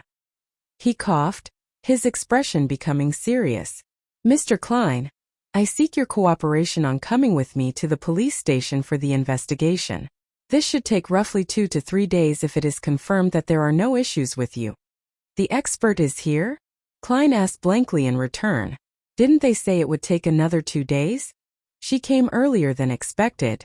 Dunn turned sideways, signaling for Klein to leave. "Allow me to leave a note," Klein requested. Benson was still away and Melissa had gone to school. He could only leave a note to inform them that he was involved in an incident associated with Welch so that they would not worry about him. Dunn nodded, barely minding. "All right." Klein returned to the desk. As he searched for paper, he began thinking about what was about to occur. Honestly speaking, he did not wish to meet the expert. After all, he had a bigger secret. In a place where there were 7 major churches, under the premise that Emperor Roselle, who was suspected to be a transmigrator predecessor, was assassinated, a thing like transmigration usually meant having to go to court and enter arbitration. But, without weapons, combat skills, or superpowers, he was no match for a professional policeman. What's more, a few of Dunn's subordinates were standing in the dark outside. "Once they draw their guns and shoot at me, I'd be finished. Ugh, I'll take one step at a time." Klein left the note, grabbed his keys and followed Dunn out the room. Along the dark aisle, 4 policemen in black and white checkered uniforms split into pairs and guarded them on both sides. They were very alert. Tap, tap, tap. Klein followed alongside Dunn as they went down the wooden stairs which occasionally creaked in protest. Outside the apartment, there was a 4-wheeled carriage. On the side of the carriage, there was the 2 crossed swords and a crown police emblem. Their surroundings were crowded and bustling with noise as usual. "Go on up." Dunn signaled for Klein to go first. Klein was just about to step forward when an oyster seller suddenly grabbed a customer and claimed that he was a thief. Both parties wrestled and triggered a response from the horses, causing great chaos. An opportunity. There wasn't much time for Klein to think any further. He bent forward and dashed towards the crowd. Either shoving or dodging, he escaped frantically towards the other end of the street. Right now, for the sake of not meeting the expert, he could only proceed by going to the pier outside the city, taking a boat down the Tussock River and escaping to the capital, Backlund. The population was higher there, making it easier to hide. Of course, he could also get on a steam train, go eastward to the nearest Inmat harbor and take the sea route to Pritz, then towards Backlund. Not long after, Klein arrived at a street and made a turn onto Iron Cross Street. There were several carriages that could be hired. To the pier outside the city, Klein reached out his hand and hopped onto one of the carriages. He had thought through things clearly. Firstly, he had to mislead the police that were coming for him. Once the carriage was a suitable distance away from them, he would jump right off. Alrighty. The carriage driver tugged at the reins. Clop, clop, clop. The carriage left Iron Cross Street. Just as Klein was about to jump off the carriage, he noticed that it had turned into another road. It wasn't leading out of the city. "Where are you going?" Klein blurted in his momentary daze. "To Welch's place," the carriage driver answered monotonously. "What?" Klein was at a loss for words. The carriage driver turned around, exposing his cold gray eyes. It was Dunn Smith, the gray-eyed policeman. "You." Klein was flustered. Everything suddenly became a blur, as though the world spun around him when he instantly sat up. Sat up? Klein looked around, confused. He noticed the crimson moon outside the window and the room being covered in a crimson veil. He reached out with his hand to feel his forehead. It was all moist and cold. Cold sweat. His back felt exactly the same. It was a nightmare. Klein heaved a sigh. All is well. All is well. He found it weird. He was rather clear-minded in his dream. He was even able to think calmly. After calming down, Klein looked at his pocket watch. It was only 2 in the morning. He got out of bed quietly and planned to head to the washroom where he could wash his face and empty his burgeoning bladder. He opened the door and walked along the dark corridor. Under the dim moonlight, he walked lightly towards the washroom. Suddenly, he noticed a silhouette outside the window at the end of the corridor. That silhouette was wearing a black windbreaker that was shorter than a coat, but longer than a jacket. That silhouette was partly camouflaged in the darkness, bathing in the crimson moonlight. That silhouette turned around slowly, his eyes deep gray and cold. Dunn Smith. Chapter 13. Nighthawk Plop. Klein could not help but take a step back. For a moment he was unsure if he was awake or still in his dreams. The silhouette took off his black top hat and bowed a little as he said with a smile, reintroducing myself, Nighthawk, Dunn Smith. Nighthawk, one of the code names of the Church of the Evernight Goddess Beyonder teams which Justice and the Hanged Man mentioned before? Klein suddenly realized something, and exclaimed after making a connection. You can control dreams? You just made me dream of that? Nighthawk Dunn Smith wore his black hat again, concealing his slightly high hairline. With deep gray eyes he said, No, I only entered your dream and made the necessary guidance. His voice was deep and soothing. It reverberated through the dimly lit corridor without disturbing the sweet dreams of others. In dreams, even though much of your usually suppressed emotions and various dark thoughts in you are amplified, making everything seem chaotic, absurd, and crazy, they are all rooted in reality since reality exists. For veterans like me, everything is crystal clear. Compared to a conscious you, I believe the you in your dreams more. What normal human being could control his dream? If I had dreamed of something on Earth, wouldn't Dunn Smith have noticed? Klein was petrified by what had happened in the dream, yet he quickly found it bizarre. He remembered being very much sober and rational, knowing what to say and what not to say. To put it simply, it did not feel like dreaming at all. So Dunn Smith only saw what I wanted him to see? Klein's mind whirled as he gained a glimmer of understanding. This is a perk that resulted from transmigration? Like having a special body and soul? Or was it the effects of that luck enhancement ritual? So, Mr. Smith, do you believe that I really lost my memory? Klein organized his thoughts and asked in reply. Dunn Smith did not answer him directly. Instead, he looked at him keenly. You are actually not surprised by the course of events? I've met people who wouldn't believe in the power of the Beyonders, and they would rather believe that they haven't really woken up. Klein tersely acknowledged as he said, Perhaps I have always been praying, hoping that there was such power to help me. An interesting train of thought. Perhaps you survived not only because you were lucky. Dunn nodded expressionlessly. I can now confirm that you really lost parts of your memories due to the incident, especially those related to it. So can I go back now?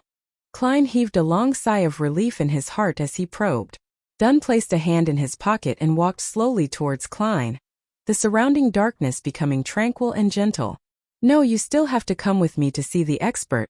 He smiled politely and said. Why?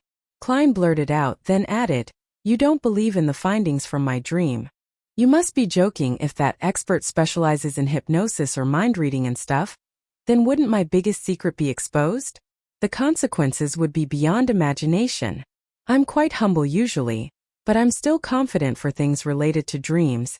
Dunn calmly replied, however, for important key matters, there is no harm in confirming them again. Plus, our specialties lie in different areas. Perhaps she can help you recover some of your memories. Not waiting for Klein to reply, his voice turned deeper. After all, you're connected to the whereabouts of that Antigonus family notebook. What? Klein froze. Dunn stopped in front of him, locking his gray eyes on Klein's eyes and said, At the scene of the suicide, There was not a single trace of that notebook from the fourth epoch. Welch is dead, Naya is dead. You are our only lead. All right then. Klein went silent for a moment before exhaling. A missing notebook. Now this is really peculiar. How did I not think about the whereabouts of that notebook from the fourth epoch? Dunn nodded slightly, walking past Klein and said, "Lock your door and come with me to Welch's apartment. The expert is waiting for us there." Klein took in a silent breath. His heart was thumping wildly as he felt uneasy. He wanted to decline and even had the intention to run. However, he believed that with what had happened in his dreams, Dunn Smith would have definitely heightened his level of guard. And with the difference in strength between a normal human and a beyonder, there was little chance of success by using force. He must have a revolver with him too. He must also have had practice using the revolver. Many thoughts flashed past his mind, and eventually Klein chose to accept the reality. All right. I can only take one step at a time and see how things unfold. Maybe that miraculous power in my dream will take effect again. Then let's go, Dunn said in an indifferent tone. Klein turned and followed. After taking 2 steps, he suddenly stopped and said, "Mr. Smith, I would like to use the bathroom first." "I came out originally for the bathroom." Dunn did not stop him. Instead, he gave him a keen look and said, "No problem, Klein. Believe me, I am far more powerful than you can imagine in the dark night." In the dark night, Klein silently repeated this phrase. He did not make any reckless attempt to escape and honestly relieved himself. He then washed his face with cold water, completely calming himself down. Klein changed his outfit and closed the door to his apartment. With gentle steps, Klein followed Dunn down the stairs and walked towards the building's entrance. In such a tranquil setting, Dunn Smith opened his mouth and spoke suddenly. "At the end of the dream, why did you try to escape? What were you afraid of?" Klein immediately thought of an answer as he said, "I do not remember what I did at Welch's place, nor do I remember if I was directly involved in Welch's and Naya's deaths. I was afraid that if it was really proven to be my doing, I would rather gamble and escape. I can then start anew in the southern continent. I would have done the same if I were you," Dunn said as he pushed open the door to the building, letting in the cool midnight breeze to disperse the sweltering heat inside. He was not afraid of Klein running away as he got on the carriage. It was exactly the one Klein had dreamed of, a 4-wheeled carriage drawn by a single horse and the carriage driver. There was also the police emblem of double-crossed swords that clustered a crown carved onto the side of the carriage. Klein followed into the carriage. Inside there was a thick carpet laid out and the place was filled with a soothing fragrance. Having sat down, he looked for a topic to probe for more information. "Mr. Smith, what if, and I mean if the expert confirms that I have really forgotten a part of my memories, and that there is no other evidence which points to me being the perpetrator or a victim, would this be over?" "In theory, yes. We will try to search for the notebook through other means. As long as it exists, it can be found. Of course, before that, we will have to make sure you are not cursed or have any scent of cacodemons and that there are no related psychological problems lingering. We must ensure that you can embrace the rest of your life peacefully and healthily." Dunn Smith had a smile on his face, a rather unusual smile. Klein caught on to this point keenly, and promptly inquired, "In theory?" "Yes, only in theory. In this field of work, there are always twisted, unorthodox, and inexplicable things happening." Dunn looked Klein in the eye and said, "Their continuation or end are not what we can foresee or control at times. For example?" Klein actually felt frightened for a moment. The carriage sped through an almost empty street. Dunn took out his tobacco pipe and sniffed it, saying, "When we believe that things have come to an end, with everything going back to normal, it would resurface in a terrifying, chilling way. A few years ago, we handled a case regarding an evil cult. They did live sacrifices to please an evil god by making followers commit suicide. When one of the followers was chosen, his survival instincts triumphed over his foolishness, twisted beliefs, and psychedelic drugs. He secretly escaped and reported to the police. The case was handed over to us. It was a very small mission since there were no beyonders in that cult. The deity they worshipped was actually randomly thought up by their leader merely for the sake of money and satisfaction. Humanity was lost there. We only used 2 members, coupled with the support from the police, to suppress this cult. No one was off the hook. For that whistleblower, we also confirmed that he had no lingering demonic scent left on him. He was not cursed and did not suffer any mental disorders. He didn't have any personality problems or any other irregularities, nothing. Later, he got a decent advancement in his career, got married to a very good wife, had a son and a daughter. His dark past seemed far away from him. The horror and bloodshed seemed to have completely vanished. At this point, Dunn Smith gave out a laugh and said, "Yet in March this year, despite being in good financial health and having a loving wife and adorable kids, he strangled himself to death in his own office." The crimson moonlight outside the carriage window shone upon Dunn Smith. At that instant, his seemingly self-derisive smile made Klein feel unspeakably horrified. Strangled himself to death. Klein drew in a gasp of cool air silently, as if seeing his own tragic end. Even if I escaped it once, it might just be temporary. Is there any way to resolve this completely? Become a beyonder to fight it? The carriage returned to silence. Countless thoughts welled in Klein's mind. Under an awkward silence, the carriage traveled for a long time at high speeds. Just as Klein made up his mind to consult Dunn Smith for any solutions, the carriage came to a halt. "Mr. Smith, we have reached Welch's apartment." The carriage driver's voice was heard. "Let's get down." Dunn straightened out his black coat that reached his knees. "Oh, let me introduce beforehand, the official disguise of the expert is the most renowned spirit medium of Owa County." Klein suppressed his other thoughts and asked curiously, "Then what is her actual identity?" Dunn half turned his body and turned his head back. With his abstruse gray eyes he said, "A true spirit medium." Chapter 14 The Medium, a True Medium. Klein repeated this description inwardly, and did not speak again. He followed Dunn Smith down the carriage. Welch's place in Tingen was a detached house with a garden. The road outside the hollowed metal gates allowed 4 carriages to pass through at once. Street lamps lined the sides of the road every 50 meters. They looked different from the ones Klein had seen in his previous life. They were gas lamps, and the height of every lamp was about that of an adult male, so that it was convenient to light the lamps. The black metal was closely pressed to the glass, forming a checkered pattern, casting out classical paper lantern-like artworks. Coldness and warmth were intertwined while darkness and light coexisted. Walking along the pathway blanketed by rays from the sunset, Klein and Dunn Smith entered Welch's rented place through the ajar metal gate. Facing the main entrance was a cemented road that led straight to a 2-floored bungalow. 2 carriages could go at once. There was a garden on the left and a lawn to the right. The pleasantly faint fragrance from the flowers mixed with the cool scent of the fresh grass made one feel happy and relaxed. As soon as he stepped in, Klein shivered and peered around. He felt that in the garden, somewhere in the lawn, on the roof behind the swing, somewhere in a dark corner, pairs of eyes were observing him. There was clearly no one here.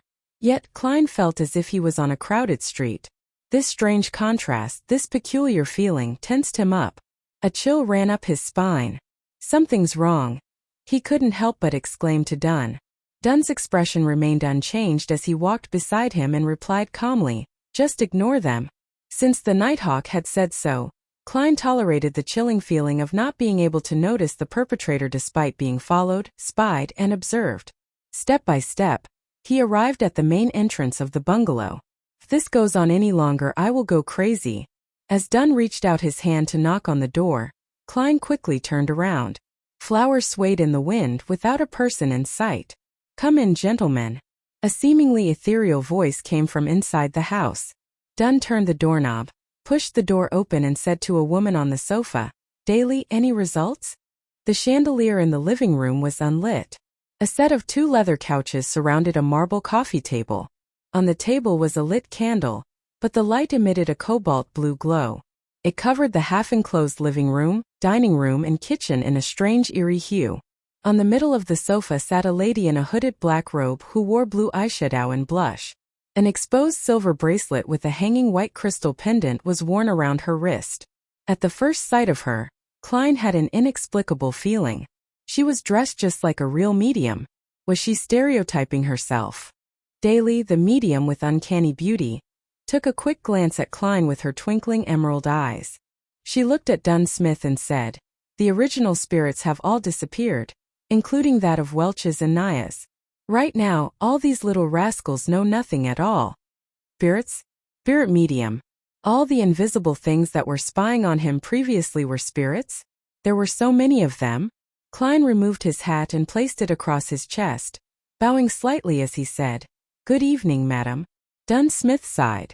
"That's tricky, Daly. This is Klein Moretti. See if you can get anything out of him." The medium, Daly, shifted her gaze onto Klein immediately. She pointed at a single armchair and said, "Please take a seat." "Thank you." Klein nodded, took a few steps over and sat down obediently. His heart raced uncontrollably. Whether I survive, whether I get through this successfully, or have my secrets exposed will all depend on whatever happens next. And the thing that made him feel the most helpless was that he had nothing to rely on. He could only place his hopes on his inherent specialness. This feeling really sucks, Klein thought bitterly. Next, Dunn sat on the two-seater sofa opposite of Klein. Daly took out 2 thumb-sized glass bottles from her waist pouch. Her emerald eyes smiled at Klein as she said, "I need a bit of help here. After all, you are not an enemy. I can't treat you harshly. That might make you uncomfortable or put you in pain. It might even leave some serious after effects on you. I will give you some fragrances, making you feel tender and smooth, which will allow you to let loose bit by bit so that you can truly indulge in those feelings." That sounded wrong. Klein gaped as his eyes were filled with shock. Seated across him, Dunn laughed and said, "Don't be weirded out. We are different from the fellows from the Church of the Lord of Storms. Here, the ladies can also verbally tease men. In this regard, you should be able to understand. Your mother was a devout believer of the goddess. You and your brother used to attend Sunday school at church. I understand. It's just that I never thought that she would be such a... Klein gestured as he could not find the right words. He almost blurted out the direct translation for veteran driver. Dunn curved the corners of his mouth up and said, "Don't worry. Actually, Daly seldom does this. She just wants to use these methods to calm you down. She prefers corpses over men." "You make me sound perverted," Daly interjected with a smile. She opened one of the little bottles and dripped a few drops onto the bright blue candle flame. Night vanilla, slumber flower and chamomile, all distilled and extracted to form this aromatic floral essence. I call it amantha. It means tranquility in the Hermes language. It smells really amazing. As they chatted, the candle flame flickered, evaporating the floral essence and filling the room with its aroma. A beautifully enchanting aroma found its way into Klein's nostrils. He no longer felt tensed up. He was instantly calm, as if he was gazing into the darkness of the silent night. This bottle is called the Eye of the Spirit. Barks and leaves of drago and poplar trees are sun-dried for 7 days and decocted thrice. Then they are immersed in Lanti wine. Of course, there would be several incantations while we're at it. As Daly described the liquid, the amber substance dripped onto the cobalt blue candle flame. Upon smelling the ethereal scent of the aromatic wine, Klein noticed that the candle flame was dancing wildly. The luster of Daly's blue eyeshadow and blush shone oddly, to the extent of him seeing double. It is a great helping hand for mediumship. It is also a floral essence that is sufficiently enchanting. As Daly explained continuously, Klein felt as if her voice was coming from all around. Bewildered, Klein looked around and realized that everything was swaying and in a blur. He felt like he was shrouded by layers and layers of fog. Even his body was swaying as it phased away before he began floating, and then losing his balance. Colors blended like an impressionist painting. The reds were redder, the blues were bluer, and the blacks were blacker, appearing more defined than usual. It was dreamy and hazy. Distinct murmurs from the surroundings came through as if hundreds and thousands of people, who could not be seen, were debating. This feels similar to the luck enhancement ritual I did before, but without the kind of madness that makes your head feel like exploding. Klein looked around and thought questioningly. At this moment, his vision was locked onto a pair of eyes that were crystal clear like emerald. On a blurry sofa sat Daly in a black robe. Eccentrically, her gaze concentrated on the tip of Klein's head. She smiled and in a gentle voice said, "Let me properly introduce myself. I am the spirit medium, Daly. Can still have rational thoughts. It's like when I was at that luck enhancement ritual in that gathering." The thought crossed Klein's mind as he intentionally behaved muddled and said, "Hello there." the mental worlds of humans are extremely vast. Many secrets are hidden within the mind. Look at the ocean, what we know about it is all on the superficial level. But in reality, deep in the ocean, there is a larger unseen portion. Other than islands, there is the entire ocean. There is the boundless sky that symbolizes the spiritual world. You are the spirit of your body. Not only do you know of the islands above, but you also know of the things hidden beneath the sea, as well as the entire ocean. Anything that exists leaves some traces behind. The superficial memories of the islands may be wiped out, but what is left under the sea and the entire ocean will definitely have a corresponding projection left in it. Daly went on, bewitching Klein. The vague surrounding winds and shadows took on similar forms. It as though Klein's spirit was fully exposed in the form of an ocean, waiting for him to search and discover. Klein watched patiently as he churned the ocean occasionally. Then in an airy voice he replied, "No, I can't remember. I have forgotten." He expressed his agony at just the right level. Daly tried to guide him once again, but the clear-headed Klein was unaffected. "Okay. We shall end here. You may leave." "Leave. Leave." The airy voice lingered and Daly disappeared. The wind and shadows began calming as the ethereal smell and subtle scent of the aromatic wine became more distinct again. The colors returned to their normal state and the fuzzy feeling was no longer around. Klein's body quivered, and he found his balance again. He opened his eyes, which he had no memory of closing, and noticed that the candle with the bright blue flame was still before him. Dunn Smith was still resting comfortably on the couch. Same for Daly with the black hooded robe. "Why did you use the theory that belongs to that bunch of evil madmen, the psychology alchemists?" Dunn furrowed his eyebrows and stared at Daly.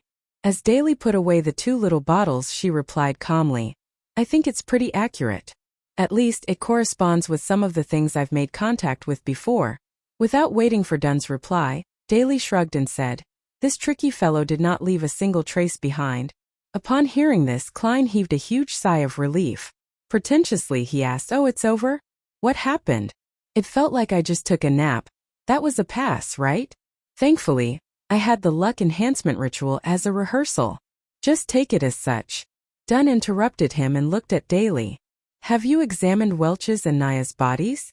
The corpses can tell us a lot more than you can imagine. It's such a pity that Welch and Naya had indeed committed suicide. So the force that drove them to it is to be feared. Not a single trace was left behind." Daly stood up and pointed at the candle. "I need some rest." The cobalt blue glow vanished, and the house was instantly inundated with a blurry shade of crimson. "Congratulations. You can return home now. But do remember, do not reveal this incident to your loved ones. You have to promise this," Dunn said as he led Klein to the door. Surprised, Klein asked, "Is there no need to examine the curses or the trails left behind by the evil spirits?" Daly didn't mention anything about it, so there's no need for it, Dunn answered simply. Klein calmed down. As the thought of his previous worries came to mind, he asked hurriedly, "How can I be sure that I will be free from trouble from now on?" "No worries." Dunn twitched his lips and said, "Based on statistics of similar incidents in the past, 80% of the survivors of the incident do not experience any horrifying after effects. This is based on what I know roughly more or less. Then there's still 1/5 of those poor souls." Klein did not dare to try his luck. "Then you can consider joining us as a civilian staff. This way, even if there are any precursors, we can discover it in time," Dunn said casually as he approached the carriage. "Or simply become a beyonder. After all, we are not nannies. We can't babysit you all day long and even watch what you do with women." "Can I?" Klein questioned the statement. Of course he did not expect much. After all, how was it even possible to be a part of the Nighthawks so easily and obtain the power of the Beyonders? That was the power of the Beyonders. Dunn paused and turned his head sideways to look at him. "It's not that you can't.